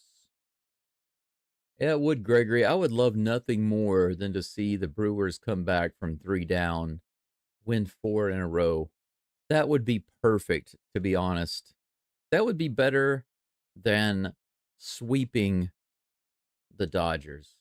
Coming back and winning 4-3 over the Dodgers would be even better than sweeping them, because you know that it would emotionally destroy those self-entitled, narcissistic Dodgers fans. 54 likes. We got about 112 viewers, so I hope we can get some more than that. Get some more likes than that. Gausman's back on the mound, so the Blue Jays are going to stick with him for now. Jorge Polanco at the plate. First pitch on the way. A little high, ball 1. Eyes a kind of falafel. Eyes a kind of falafel. The coach calls him Izzy. It's funny. Here's a pitch. Swing and a miss on that splitter. Splitter in the dirt. Polanco doesn't know whether to swing at that splitter or let it go. He doesn't know if the umpire is going to call it a strike or what. 1-1 strike. Jay asks, how can an Oompa Loompa be so good at baseball? Well, he has his moments. He has his moments. Oompa, oompa, doopity-doo. I have a double and a score for you. Here comes a 1-1 pitch. A little bit of a delay there. Just a tad outside. 1 strike, 2 balls. Sydney says instead of sliding, he should shoulder roll. Shoulder roll. Tuck and roll. Maybe like he's on fire. Stop, drop, and roll onto second base. Here's the pitch. 93, lower outside corner. Good toss. 2-2 is the count to Polanco. Maximus says, yo, my bro, go. They need a win before going to Toronto. That's a lot of rhyming. Yo, my bro, go. They need a win before going to Toronto. That's true. Don't you know?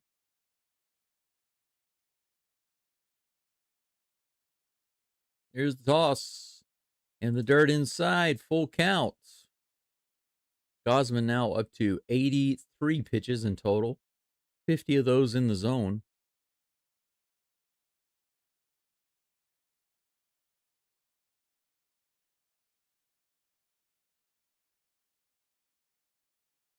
Varland is the only one warming up in the bullpen for the Blue Jays right now.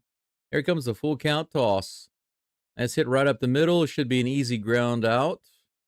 And it is. 1 down.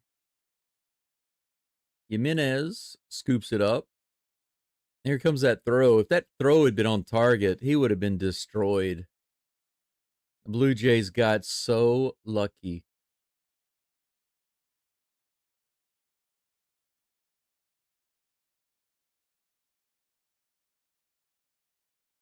Now, they just mentioned a stat. Swing and a miss. Naylor goes after the splitter, can't get it. Strike 1. 1 down, nobody on here in the bottom of the 6th. They just mentioned a stat that's hilarious. Kirk, 11 times this season, has been on 11 times he's been on second base when a player has hit a single, and 11 times basically he has been told to stop by the third base coach. This is the first time he told him to go, and he actually got there. It took him 8.3 seconds. In my bad condition, I think I can run faster than that. 8.3 seconds to get home from second base. That's also hit to shortstop. Another easy play for Jimenez. 2 up and 2 down. Gosman's still looking pretty good. Other than that homer for Suarez, Mariners don't have much going on at the moment.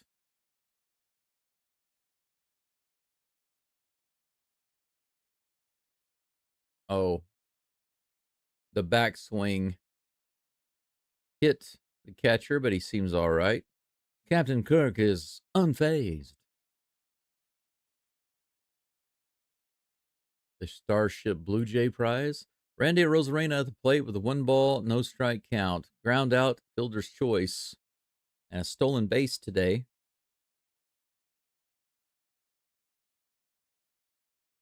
Here's the pitch. High. 2-0 with 2 outs, nobody on.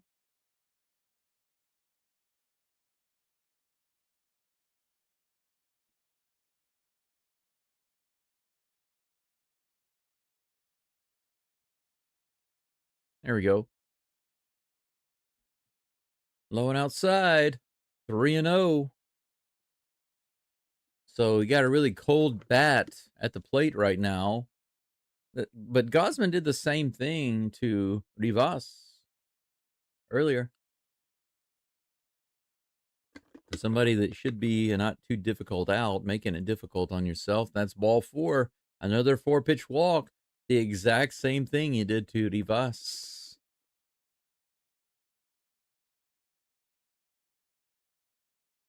Well, Jesse, you're close, but the Blue Jays are not getting enough runs to make it a repeat of yesterday. They're still putting some runs on the board, but they haven't put anything on the board apart from 1 in the 5th and 1 in the 6th. Little visit to the mound. That's going to be it. Gosman's finally being taken out.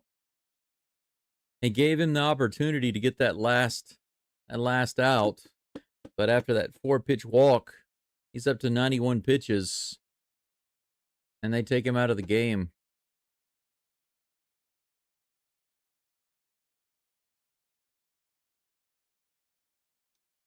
So it looks like Varland will be on the mound. Lewis Varland will be on the mound for the Blue Jays to get that last out here in the bottom of the 6th.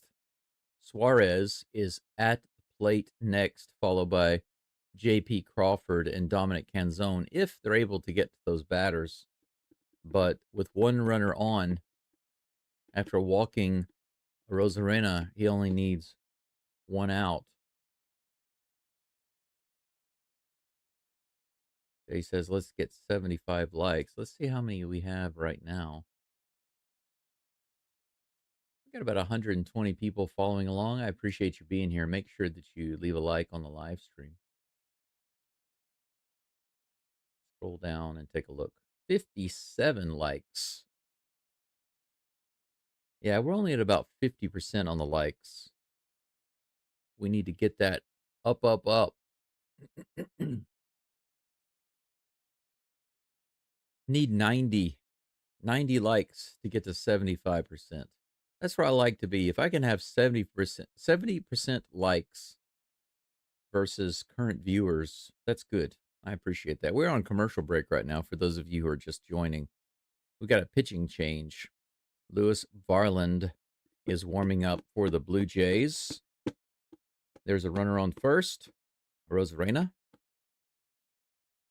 And Varland is facing Eugenio Suarez, who's 1 for 2 today, with the only RBI in the entire game for the Mariners, with the home run in the 2nd inning, solo homer. The score right now is 2-1.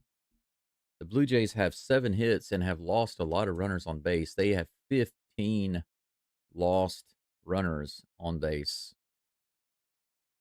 So the Blue Jays have gone out and caught a lot of lobsters, but lost them on the way back home. The Mariners have lost 9 of their own. Varland looks like he's ready to go. We're about to find out. First pitch to Suarez, 97 high, ball 1.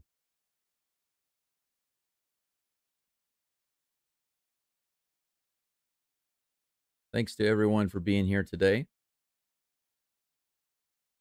Still got 3 1/3 more innings to play. Here's the pitch. Outside, check swing, and he does not go. 2-0 is the count. I think it was pretty obvious that he didn't go, but you know, if you're the Blue Jays, you got to check. You never know when you get lucky, and the umpire say, "Yeah, he went around." You know. Here comes the pitch in the dirt, 3-0. So Gosman issues a 4-pitch walk with 2 outs to Rosarina. Ugh. You just missed that, but they showed Gosman over at the dugout and he spit and it ran down his arm. Ugh. 93, low and outside. Strike one. 3-1 is the count. But a 4-pitch walk by Gosman issued to Rosarina, and then they took him out for Varland. Varland proceeded to throw 3 straight balls to Suarez. Now it's 3-1. Wow, that could have been strike 2 and the top of the zone, but the umpire called it ball 4. That's back-to-back walks with J.P. Crawford coming to the plate. Crazy. I think that was strike 2.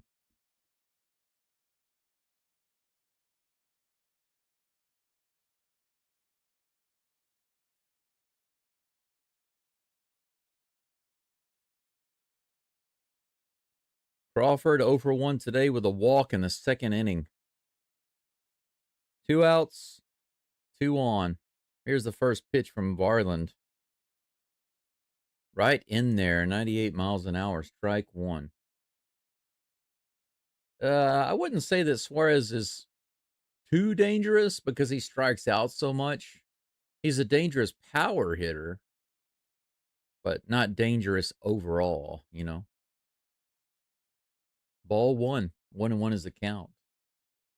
And Suarez has been pretty bad in the postseason. He's only batting 179 with a 597 OPS. He's hit 2 homers in the postseason, but that's pretty much it. He hasn't really done anything. Here's the pitch. Crawford. 98, just below the zone. 2-1 is the count. Jesse, that last pitch was a strike. That one to Suarez. Stop with the drugs, ladies. Whoops. As a chopper to third. Should be an easy play. And it is. Clement throws it over to first. Crawford grounds out. Strands 2 more runners on base. The Mariners come away with nothing. Gosman's happy about that result. So 2 walks. And then nothing comes of it. 2 walks and nothing comes of it. We're going into the top of the 7th. We've got 3 more innings of ball, and then we'll be done.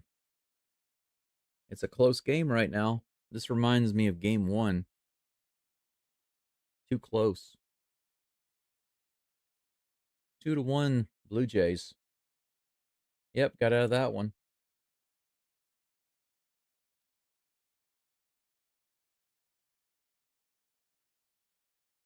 That commercial I like with Daryl Strawberry opening the pack of Topps cards.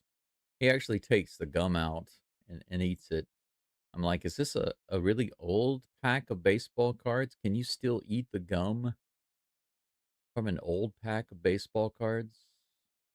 I kind of miss those wax packs, though, to be honest. Those old Fleer or Topps wax packs.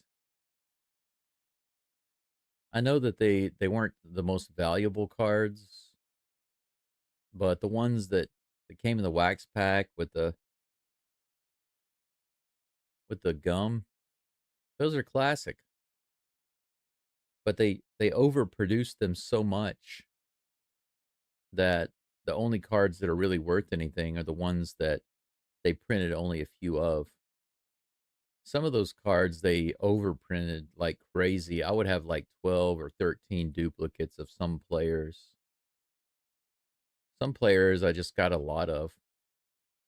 And the players that I really wanted to get, it seemed like I had to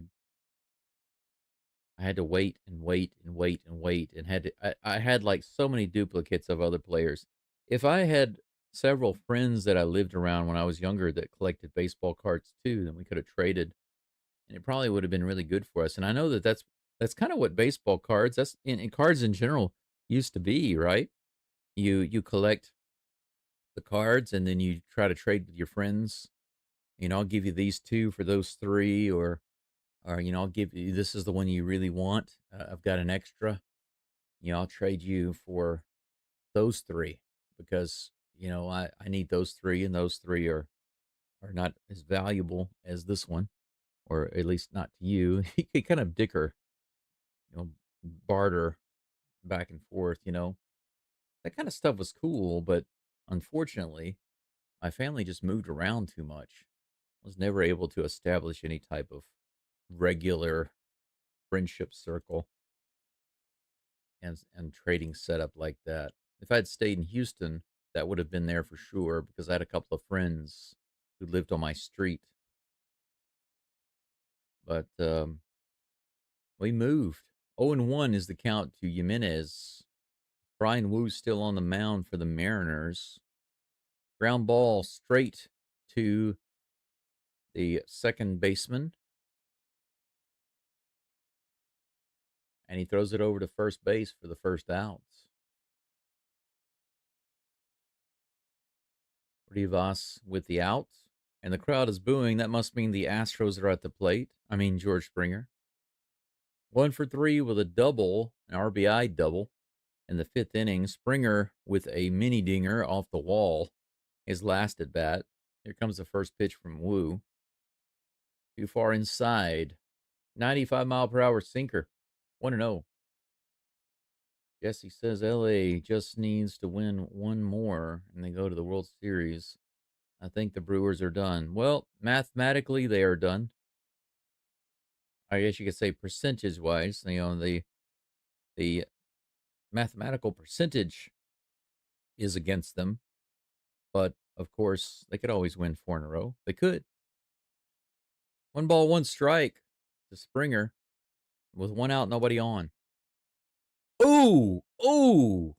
That hit Springer on the leg hard, and he's down. They are immediately coming out to check on him.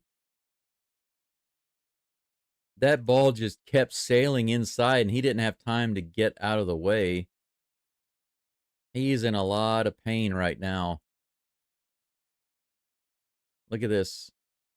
Right on the knee. Yeah, he immediately went down.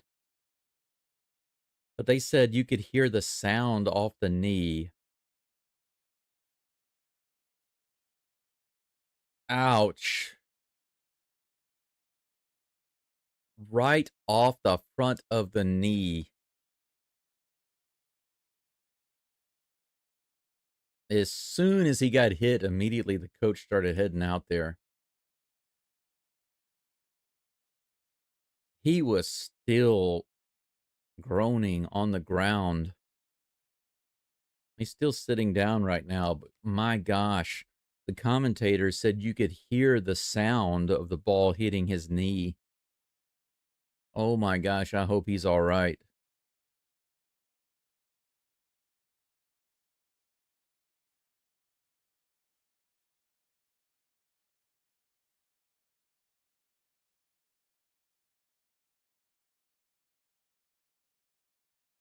He's going to try to get up.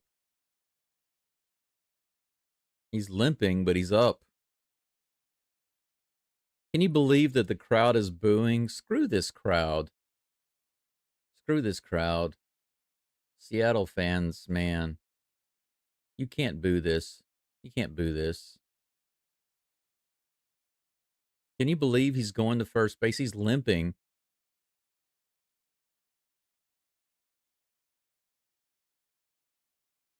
He's trying to limp to first base, but now he's stopped again. He's trying to see.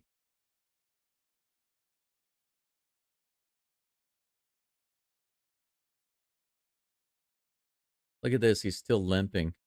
And he's going to first base. Man. What a trooper.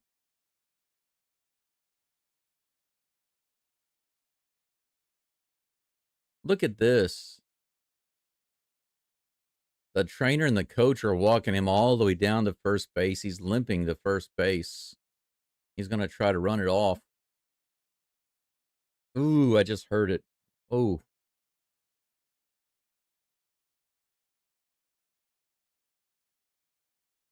Oh my gosh.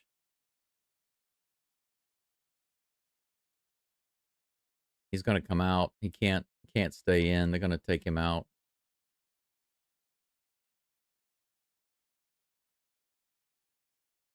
Well, look at that. Joey Loperfido out with one Astro and in with another. Can you believe that Joey Loperfido is coming in for George Springer? That is hilarious.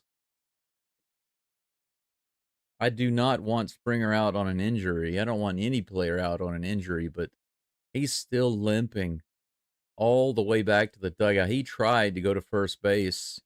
The crowd, what a terrible crowd, this Seattle crowd, to boo. When Springer got up, they started booing. Okay, now Seattle, I want Seattle to lose big time because these fans don't deserve to have a championship. When you boo a player because he gets up after getting nailed by your pitcher in the knee and you boo because he gets up, screw you.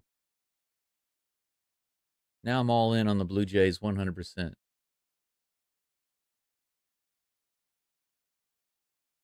Yeah, that's right. That's right, Casey. Former Astro, Joey Loperfido, out with one Astro, in with another. Couldn't be more appropriate. 1 ball, 1 strike to Nathan Lucas. Bounce ball on the left side. It's going to be a tough play. Loperfido gets to second base. But there are 2 outs now. Suarez is able to get it to first just in time to get Lucas. Vladimir Guerrero Jr. comes up to the plate with a runner on second. I agree with you, Sydney. Don't take chances. Get the pinch runner. But he couldn't have done it. He tried. He wanted to. He tried. He thought maybe he could walk it off, but he wasn't able to. He limped all the way to first. He had to stop a few times. And then after getting to first, he limped all the way to the dugout, and they had to help him. At one point, he had to put his hand on the coach. He was about to fall down. He just couldn't get the pain to go away. Whew. They decided to go ahead and walk Vladimir Guerrero. So Vladdy gets walked for the second time this game. But Captain Kirk is at the plate. Let's see what the captain does this time. Here comes a pitch. Fouls it off. The very first pitch against Wu earlier, Kirk hit an opposite field double in the gap to right center. The count is 0-1 with 2 outs and runners on first and second here in the top of the 7th. A slightly dangerous situation. It's righty on righty with Brian Wu versus Alejandro Kirk. Here's the 0-1 pitch.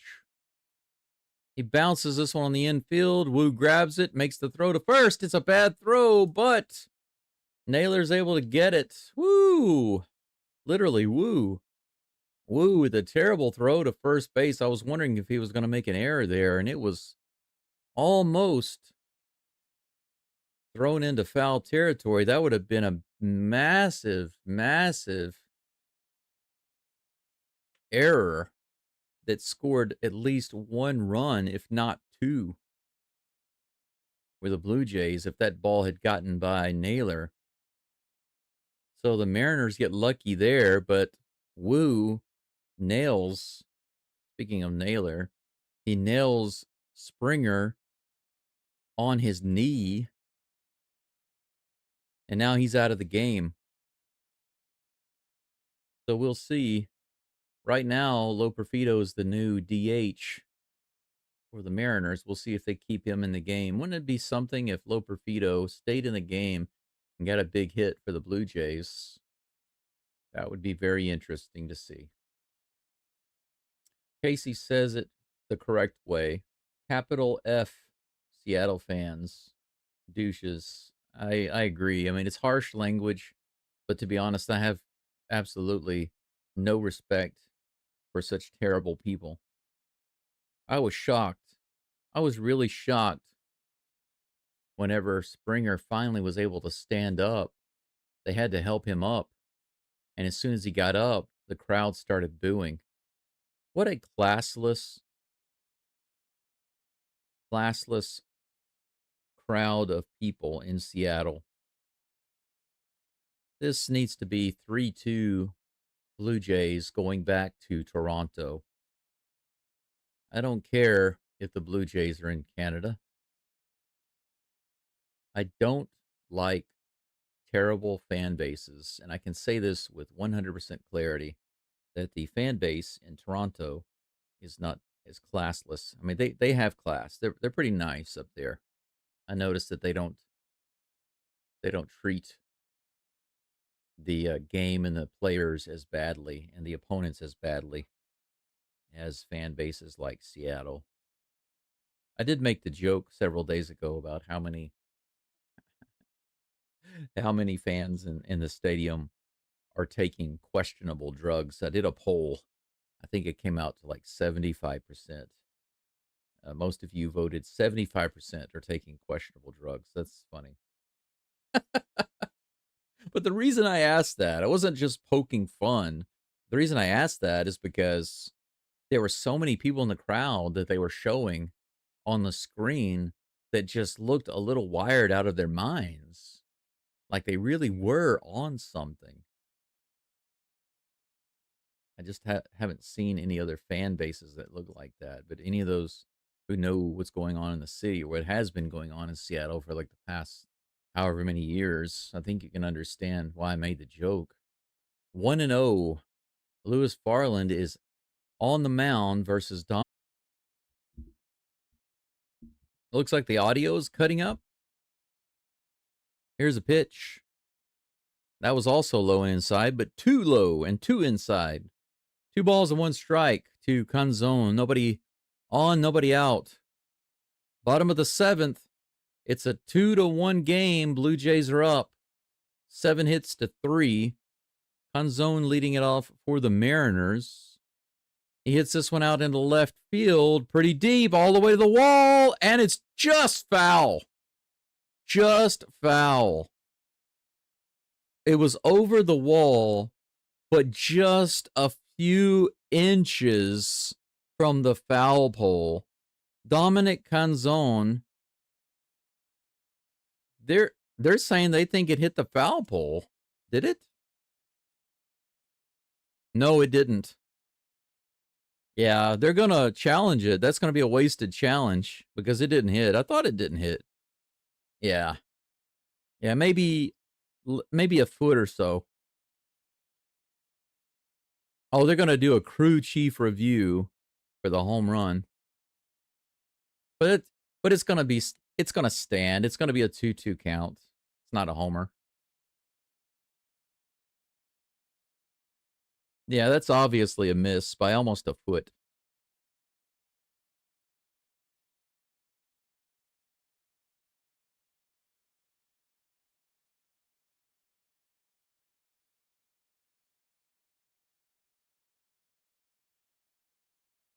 After further review, the play on the field stands as called. Couldn't hear it, but it's obvious. I mean, we saw that. It came about maybe 10 to 11 inches from the pole. You can see it right there. Definitely not a homer, but it was close. It was almost an opposite field homer, 332, 333 feet or so. Canzone batting just 95. 0.95 is his batting average in the postseason. 2 balls and 2 strikes. Here's the pitch from Varland. In the dirt, check swing. Did he go? They say he did. He struck him out. How about that? Varland was almost in hot water there. Canzone almost a hero in Seattle. Missed it by less than a foot. And then struck out. Leo Rivas comes to the plate, the ninth batter in the lineup, batting 125 for the season. Canzone goes down 0 for 3 today. Rivas is 0 for 1. Ooh, that's a little low and outside. Barely misses the corner. 98 miles an hour. Rivas does have a walk today, but no hits. 1-0 is the count with 1 out, nobody on. Here's the toss from Varland. 99 in the bottom of the zone. Hey, I just noticed that we've moved up a little bit. It got about 150 viewers. Thank you for being here. Make sure you like the live stream. Next pitch is in the dirt. 2 balls and 1 strike. We're up to 64 likes. That's not bad, but my goal today is to get to at least 90. 98, low and outside on that lower corner. 2 balls and 2 strikes. Umpire seems to be calling those corners a little bit more generously than he was earlier. Sydney says, let's try for 20 lobsters. Yes, let's go fishing and catch them and then not bring them home. Fouled back. Count remains even 2-2. Casey says Springer got hit in the helmet earlier game too. Yeah, he did. They're going after him.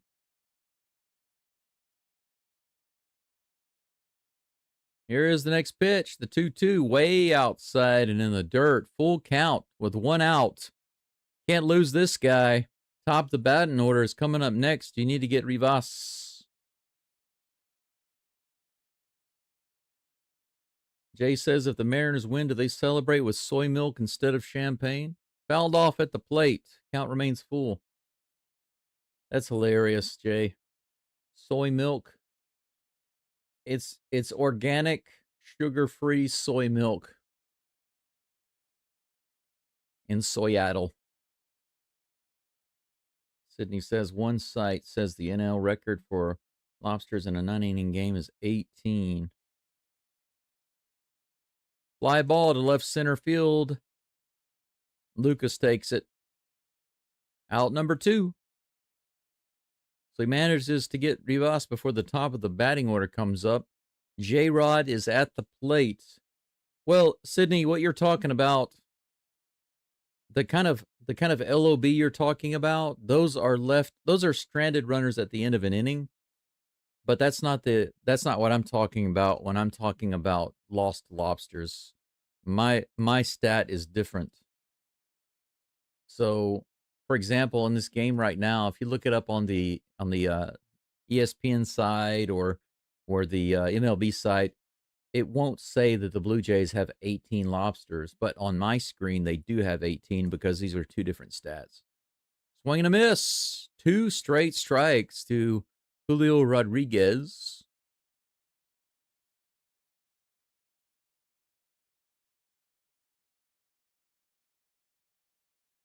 What is that? It wasn't even clapping. He was just tapping his. Who are they talking to?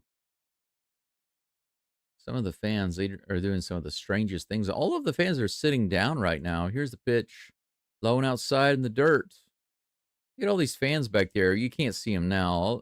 Whenever we go back to the shot in front of the plate, the pitching shot, I want you to look at all the people in the background behind the plate. They're all sitting down. Oh, please. She's so sad. Here, yeah, they're all sitting down back there. You see that?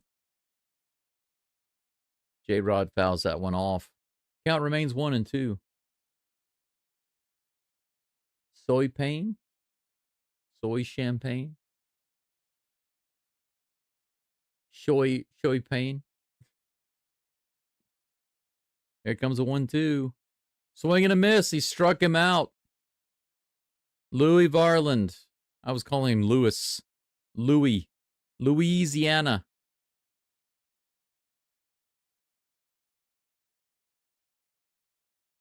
So close.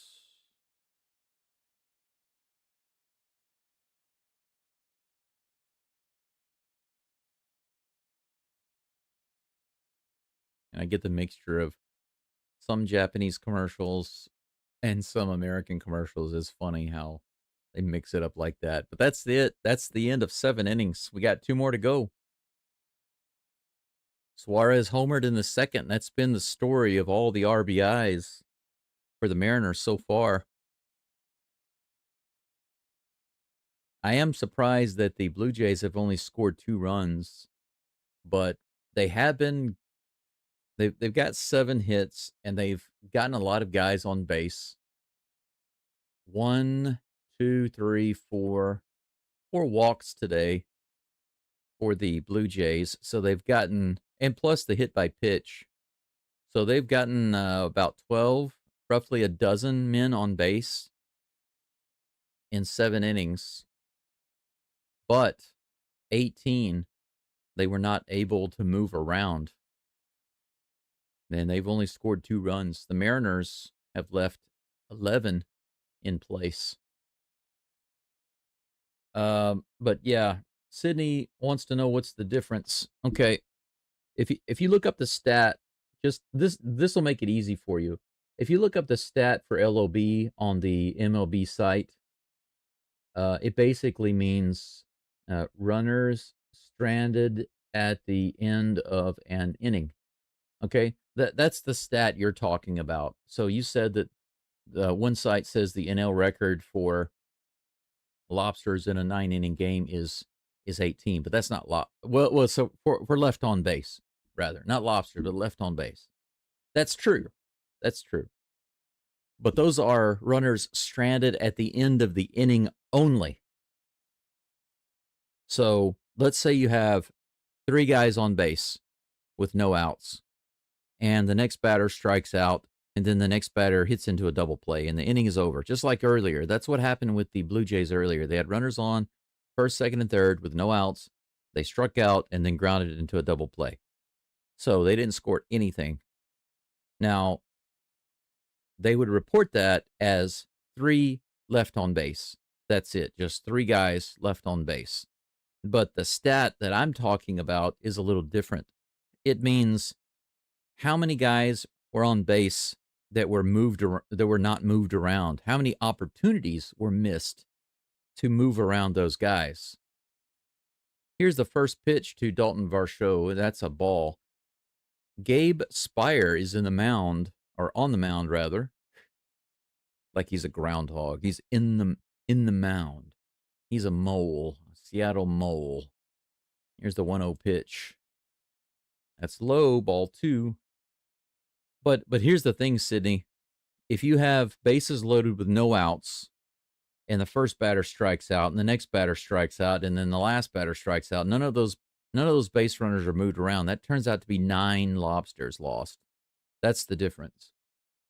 94 on the outside edge, strike 1, 2-1 to Varsho. So that's the difference between the number that I'm giving you and the number that you're seeing on the website. Now, the cool thing is that this number that I'm giving you, it's given to me in the MLB TV stats. So it's giving me how many opportunities each player missed, plus the total team number of opportunities that were missed. And to me, this is a much more important number than runners stranded at the end of the inning. Here's the 3-1 pitch, swing and a miss, 93, low and away, and the count is full against Varsho. But anyway, that's why I've always focused more on those stats.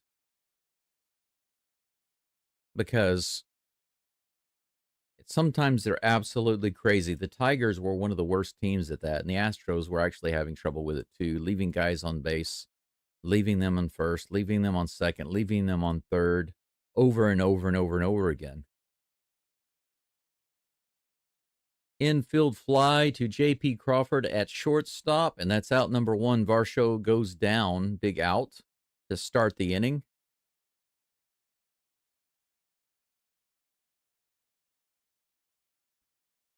The road team outscoring the home team in this series 36-11, they said. Has hit pretty hard out into left field, all the way out to the warning track, and he makes the catch. Rosarina jumps up at the wall and makes the catch. It was not going to get out of the park, but it was going to be off the wall for a double for sure. Rosarena gets back there and makes the catch. Nice play. He had plenty of time to get back there, though. Right at the top of the wall. I think it was going to be off the top of the wall. Yeah, it would have been just shy of a homer. Another 6 or 7 inches, he might not have been able to get it. Ernie Clement, almost homer. That's 2 almost homers. 1 for the Mariners and 1 for the Blue Jays. Addison Barger is out. And Miles Straw is in.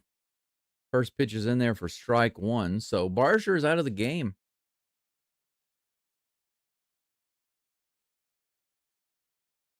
They want the right-hander to face the lefty, I guess. Straw hits that one out to center field. That one's also pretty deep. J-Rod's able to get it before the warning track, though. No problem. That's out number 3. So the Blue Jays barrel up a couple of hits, but they both stay in the park. And that's it for the 8th inning. Pretty easy inning for the Mariners. We go to the bottom of the 8th. It's 2-1 Blue Jays. Jesse, I haven't heard any updates yet on Springer, but as soon as I do, I will let you know. You have my word. You have my word.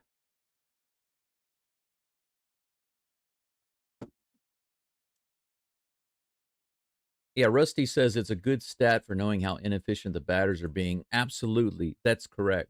And just to show you, I can look really quickly and I can tell you who's doing the worst. Now, if you look in the Mariners lineup, J.P. Crawford is the worst right now. Now, here's the thing. The Mariners have 11 missed opportunities, what I call lost lobsters. The idea is that when you get guys on base, it's the same as going out and getting the lobsters in your traps. One trap can only hold 3 lobsters at a time, maximum. And that basically means guys on first, second, and third. Correct? What is your goal? Your goal is to bring them home. You want to bring those guys from the base home, right? Now, there are 2 beneficial things you can do. One is you can bring them closer to home, or you can bring them all the way home. But when you come up to the plate and you don't move them closer to home, and or you don't bring them home, then that's a lobster lost. Does that make sense? Basically, it's an opportunity to get your catch, your guys on base, closer to home or to get them to home, and you lost that opportunity. So it's true that you might get another opportunity with the next batter if you have another out available, but it shows, just like Rusty says, it shows how inefficient the batters are being. So if you look at the Mariners right now, they have 11 lobsters lost, okay? Every single batter in the lineup has 1, but J.P. Crawford has 3. That means that J.P. Crawford has been at the plate with at least 1 runner on base 3 times and has failed to move them around even 1 base. So if Crawford were to get a walk, then that would not be a lost lobster. If he were to get hit by pitch, that would not be a lost lobster. If he got a single or a double or a triple or a homer, any of those things, those are all positive things. Even a sacrifice fly would be okay. But he has missed 3 opportunities. So he's the worst performer on the Mariners right now. But for the Blue Jays, Varsho is actually the worst. He's got 4. Okay, Cal Raleigh is at the plate. He's leading it off right now for the Mariners in the bottom of the 8th. He's facing Brendan Little. 1-0 is the count. Here's the toss. 93. Right below the zone, 2-0. Why do they have the shoes on already? Wow, they're getting kind of early on the shoes. Raleigh batting righty for the first time today. Here's the pitch. That's hit really high out to left field. It might be gone. It's all the way to the wall, and it's gone. Into the second row out in left field. He ties the game up. 4th home run this postseason. In the bottom of the 8th, the leadoff batter batting righty. The big dumper takes a dump in left field. Just enough juice to get it out of the park. Oh, Marduk with the super chat. Marduk says, "Go Jays, send those lobsters home to the boiling pot." Thank you so much.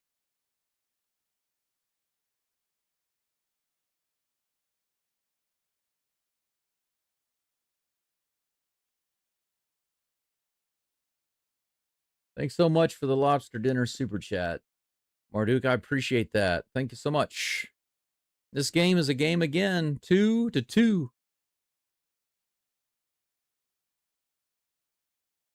Mariners took the lead. Blue Jays tied it up. Then the Blue Jays took the lead, and now the Mariners have tied it up. That ball was very, very vertical. It went straight up. Look how high that was. It just barely made it over. Look at this. Manly Love just barely got into the crowd right there. Polanco at the plate. First pitch low and inside. Ball 1. Nobody on, nobody out. New game. Yes, Marduk. Definitely hit the like button, guys and gals. We got about, 175 people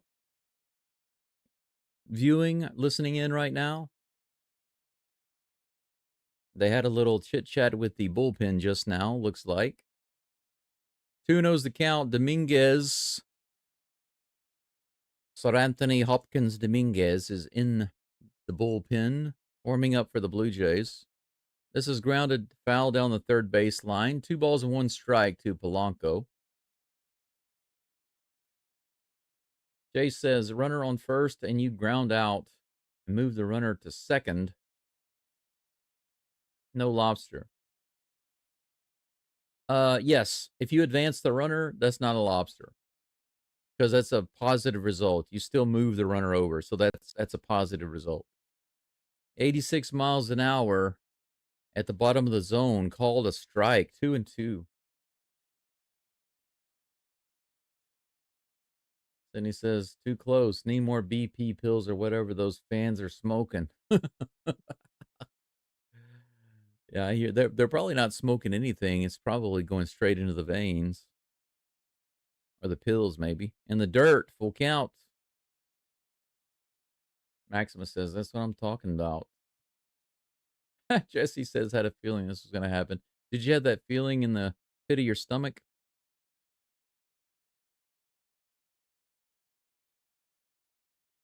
Three balls and 2 strikes with nobody on, nobody out. Here's the pitch from Little to Polanco. And check swing, he doesn't go. It's in the dirt. They say he didn't swing. And that's a walk.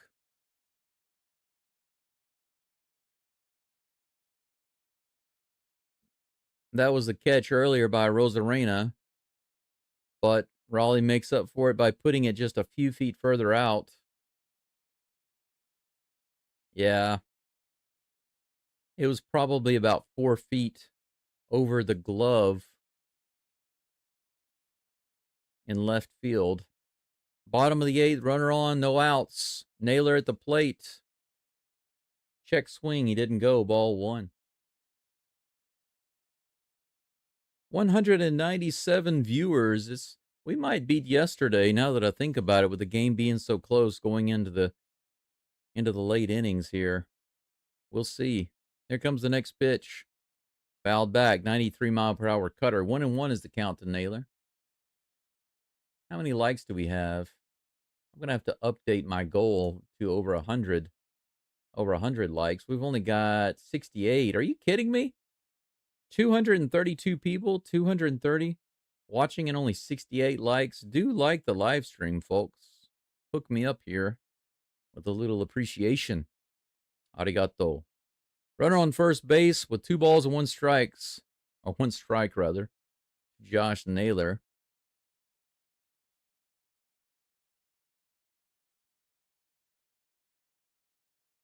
Dominguez warming up still. Here is the 2-1 pitch to Naylor. Outside and low, 3-1.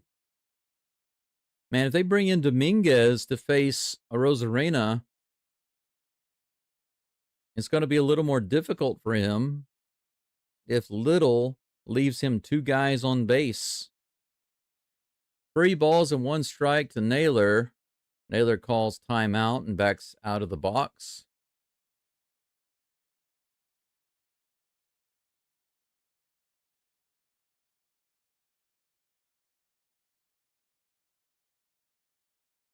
Another 60 home run season, and he's eligible for a Hall of Fame. He's working on it, that's for sure. He's definitely working on it. Here comes the 3-1 pitch. Swing and a miss. Naylor goes down on the sinker, low and outside. No, I thought that was strike 3. No, that was strike 2. My bad, 3-1. That's on me. 3 balls and 2 strikes. Now it's a full count. And that's ball 4. So Naylor, who swung at that pitch just a moment before, lets it go on the next pitch. And that's what Dominguez is going to have. He's going to have runners on first and second with no outs in the bottom of the 8th.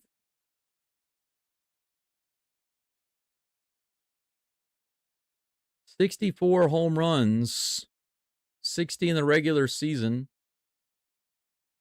4 in the postseason.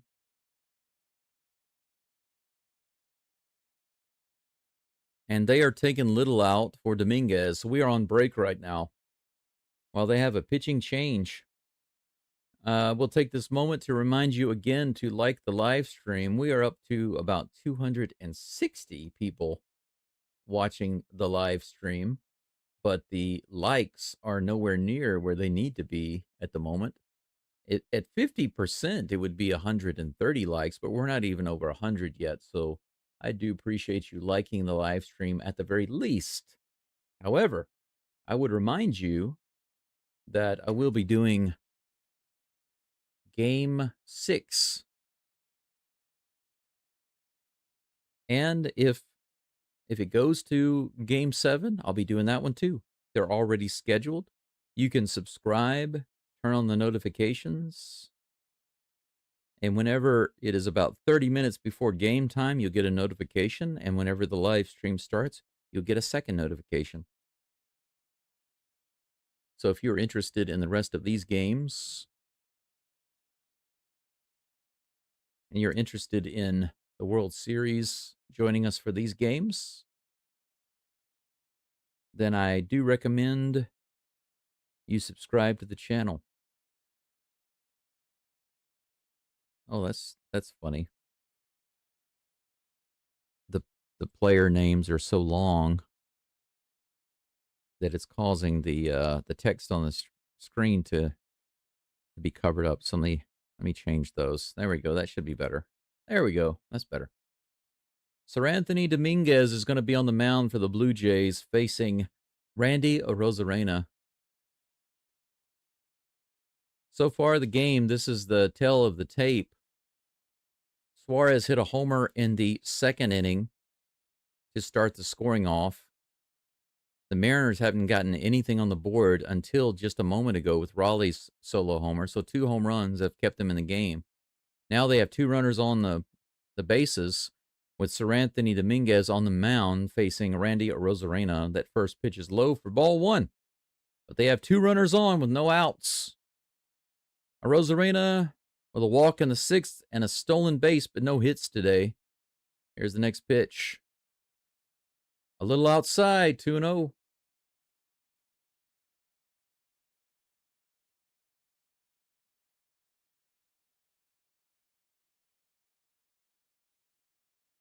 Naylor on first, Polanco on second. Swing and a miss, 98 miles an hour in the bottom of the zone. 2 balls and 1 strike.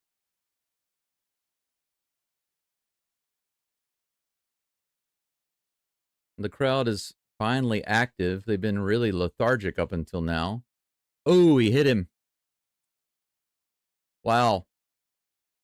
Bases loaded with nobody out. So now the Mariners have the same situation that the Blue Jays had earlier. Bases loaded with no outs.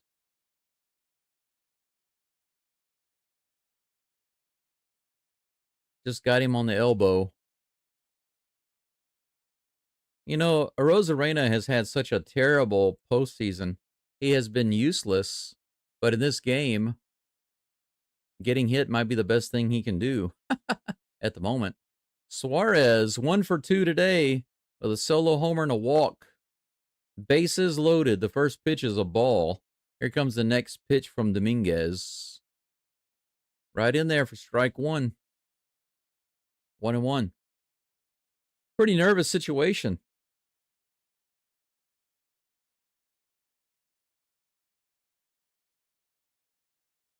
Can we get to 1380 subs today? I wonder. Throws the bat out there. Fouls it off. One ball and 2 strikes.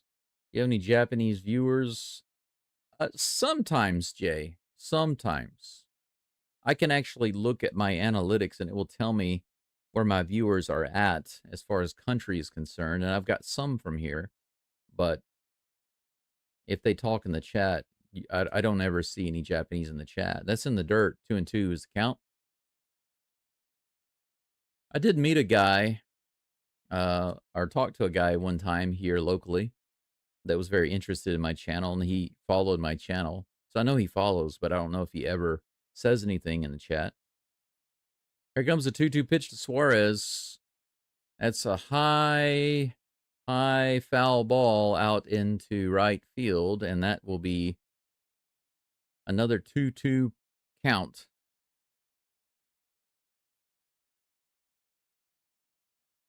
Biggest opportunity of the game right here for the Mariners.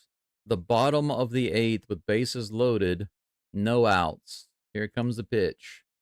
That's hit hard to right field. That might be gone. Are you kidding me? It's a grand slam for Suarez. Suarez hits another homer. He comes up in the right moment, and the Mariners are up 6-2. I kid you not. Grand slam to the right field, opposite field, 6-2. Second homer of the game.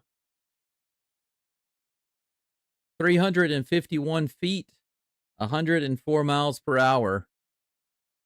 Eugenio Suarez may have just saved this series for the Mariners.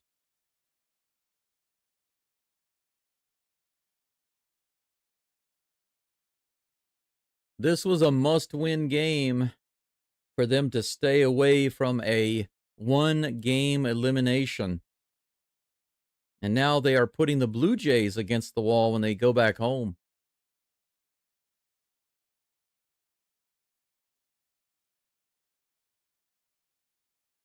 Nobody on, nobody out. 1-0 pitch to Crawford. That's high and outside, 2-0. So the Blue Jays dig themselves into a hole, starting with Brendan Little right there, and then continuing with Sir Anthony Dominguez, but it wasn't all on him. He came in with no outs and 2 runners on. First out of the inning, fly ball to shortstop. Jimenez puts it away. Fastball. Bad placement. Once again, they put the fastball right in the zone. The same mistake twice to the same batter. How do you do that? Bad control by the pitchers today. In the most important moment of the game. Dominic Canzone at the plate. 0 for 3 today.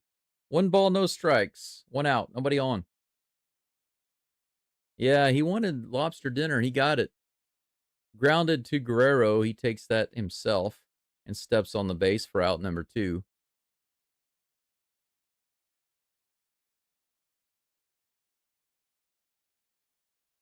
So the outs that they needed with bases loaded, they're now getting them with bases empty. Of course. Wow. I think after that grand slam, the viewers are going to go down on the channel. No, they're still up, almost to 300.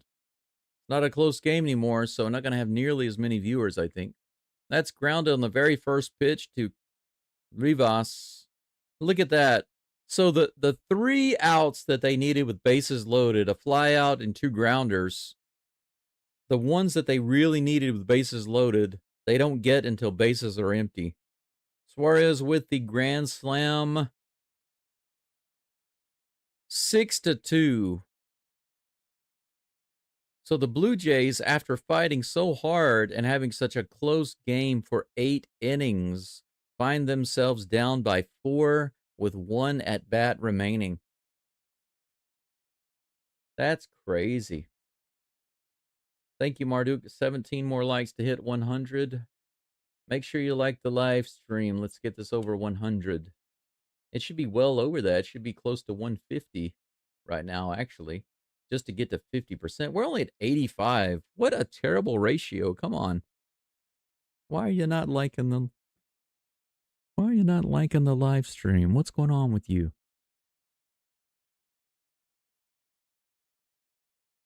You might not like the outcome of the game, but you can at least appreciate what I'm doing. You know, the way you're liking the live stream is not something that I enjoy. I don't like the way you're coming out the live stream.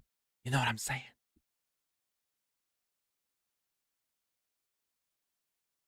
Hit those likey likes.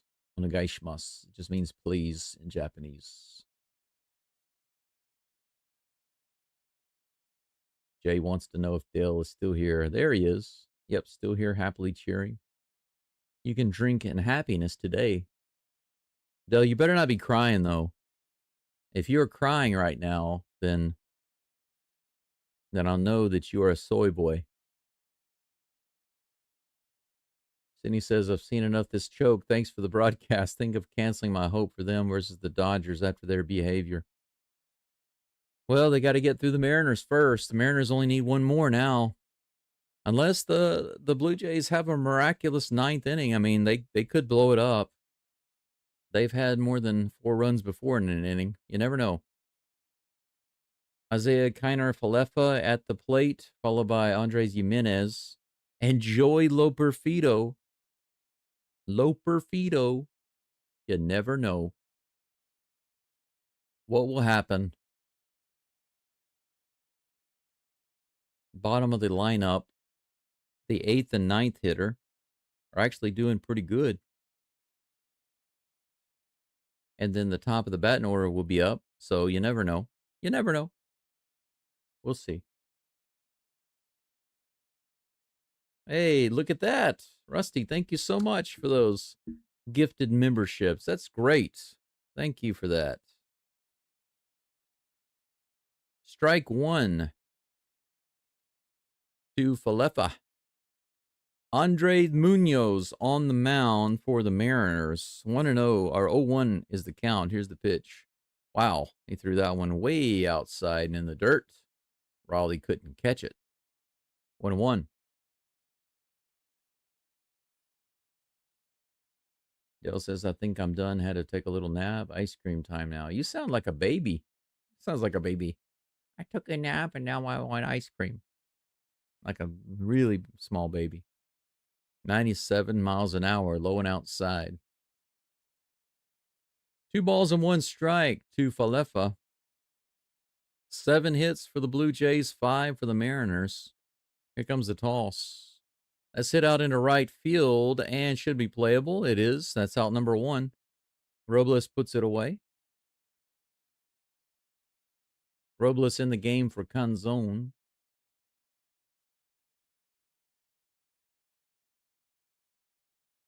Mega bullpen meltdown, that's for sure. You got to take a shot of whiskey for that grand slam, says Jay. That's funny. Drank yesterday because of sad loss. Drink today because of happy victory. It seems like every Everything is an excuse for drinking. Jimenez at the plate takes that first pitch for strike one. He's 0 for 3 today. Lined into a double play and a couple of ground outs. Opposite field hit. Strike two. Yeah, don't let me lose those lobster legs, Marduk. That's right. Don't leave me on base. Drive me home. 1 out here in the top of the ninth. It's almost over for the Jays in this game. And now all of the Mariners fans are standing, but most of them have their arms crossed and their hands in their pockets. Fouled off, 0-2. The count remains. Rusty Gamer, you guys should give Rusty a little thanks for that. Those of you who received the gift memberships, make sure to tell Rusty thank you. Here's the pitch. That's hit out into left field. Kind of deep, but playable for Rosarena, and he puts it away for out number 2. So a fly ball to right, a fly ball to left, and now one more out. And we're going to go back to Toronto with the Blue Jays down in this series 3-2. This is going to be the first win by a home team, unless the Blue Jays have some kind of miraculous comeback right here, but we'll see. Joey Loperfido's at the plate, guys. 98, very top of the zone, strike one.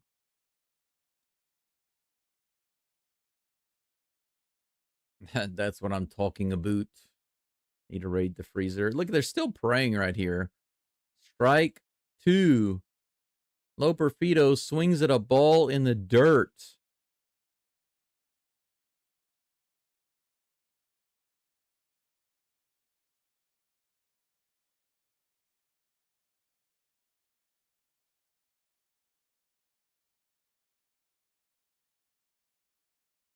Here comes the 0-2. Up the middle and should be playable by J.P. Crawford. He makes a terrible throw to first base, but Naylor scoops it up. Once again, Crawford doesn't let us down with his terrible throws, but Naylor doesn't let anyone down with his great catch at first base, and that's out number 3.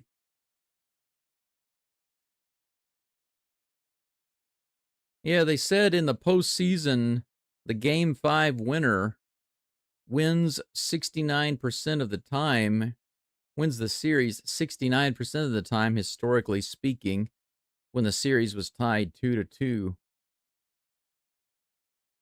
Suarez, the hero today, he drives in 5 runs. You know, without Suarez's 2 homers today, this game would be 2-1, Blue Jays. So Suarez actually wins the game today after having just a really bad postseason overall. He has a big game today, drives in 5 runs, literally wins the game single-handedly. If not for him, that would be it. Pretty amazing. There's your final score.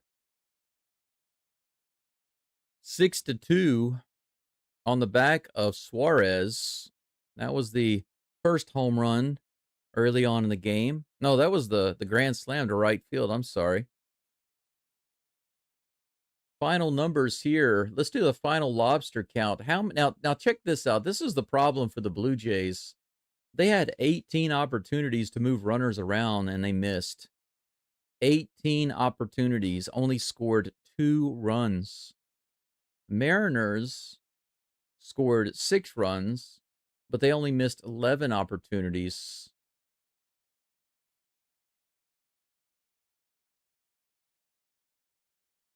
Now they're chatting with Suarez.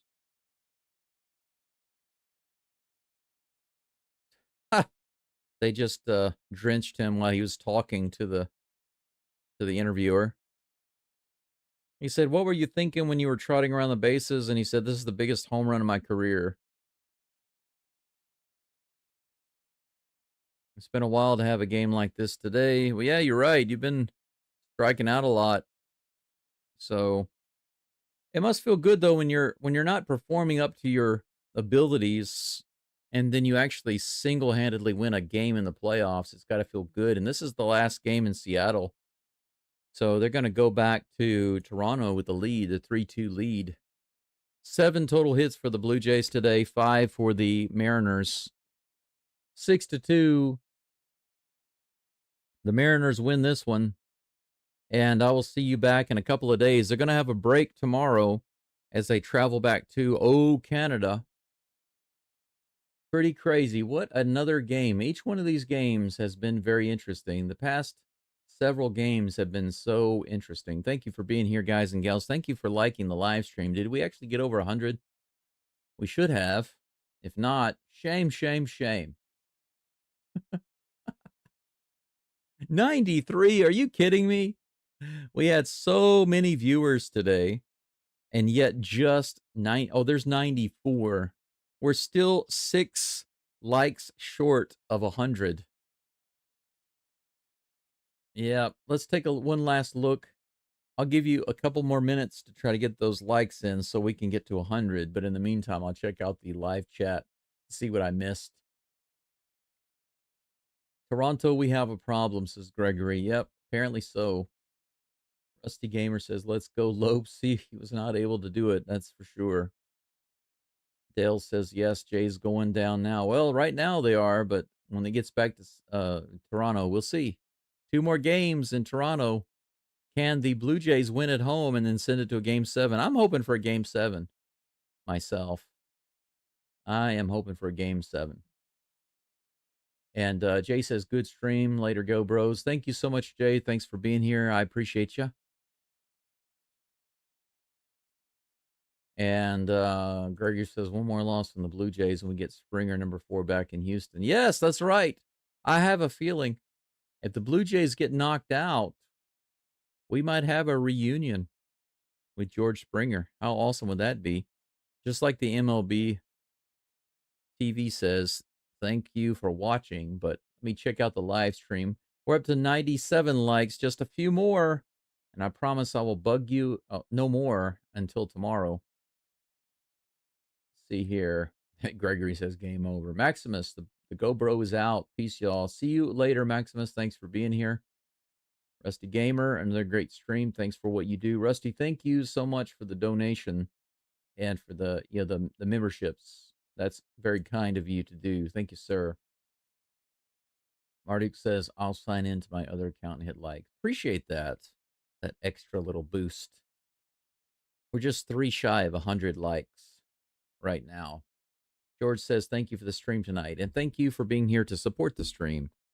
Ladies and gentlemen, I appreciate you joining today. I think that as of now, we are still 3 shy of 100 likes on the live stream. Normally, we do get a few more likes after the game is done and the live stream is posted, and you can check it out later. We just hit 99. Yes, that's right, Marduk. 1 more. We are at 99. Just need 1 more like. Who will be like number 100? Who will be the 100th like? We will see. The counter keeps flipping. 99, 99, 99. Craig Wood commented on the stream and said, watching from Shizuoka-shi, relocated to Japan. From Seattle in 2020, I was a Mariners STH 1992 to 2004. It looks like that was commented on another video, though. Yes, 101. It just went above 100. Arigato gozaimasu. Thank you so much. We did it. Thank you, Marduk. Thank you, everyone else. Now we're at 100, 203. Yeah, now it's going up a lot faster. Okay, whoever was like number 100, thank you. And thank you to everyone else for being here today. The likes, the views, the new subscribers. We did get to, that's another thing. We got over 1380. We're knocking at the door of 1400 subs. Maybe the day after tomorrow in game number 6, we can hit 1400 subscribers. I hope so. But for now, I think that's it. I'm going to get up. I've got some stuff to do out here on my property. My friend Glenn has been out there He could have been just sitting in here relaxing with us and hanging out in the game, but he's been out there cleaning and doing all sorts of stuff on the property to help get things in order around here. So he's been diligently helping me out. So I'm going to try to get out there, grab a quick small bite to eat. It is about 10:18 in the morning here in Hiroshima, and I'll get a little energy in my body, maybe some hot tea, and then I'll go out there and see what he's up to. Marty says, well deserved. Thanks, Mr. Ghost. See you soon. May your rest be regenerative. Thank you so much. I really do appreciate that. I need all of your thoughts and prayers. Continue to wish me the best and offer me your best prayers, wishes, and I will do the same for you. All the best to you, your family, to those you love, to those who love you. And I will see you in a couple of days. Until then, let's go. Thank you so much. Yeah, Rusty says, hey, Glenn. I will let him know, Rusty, that you said hi. All right. Thanks, guys and gals. See you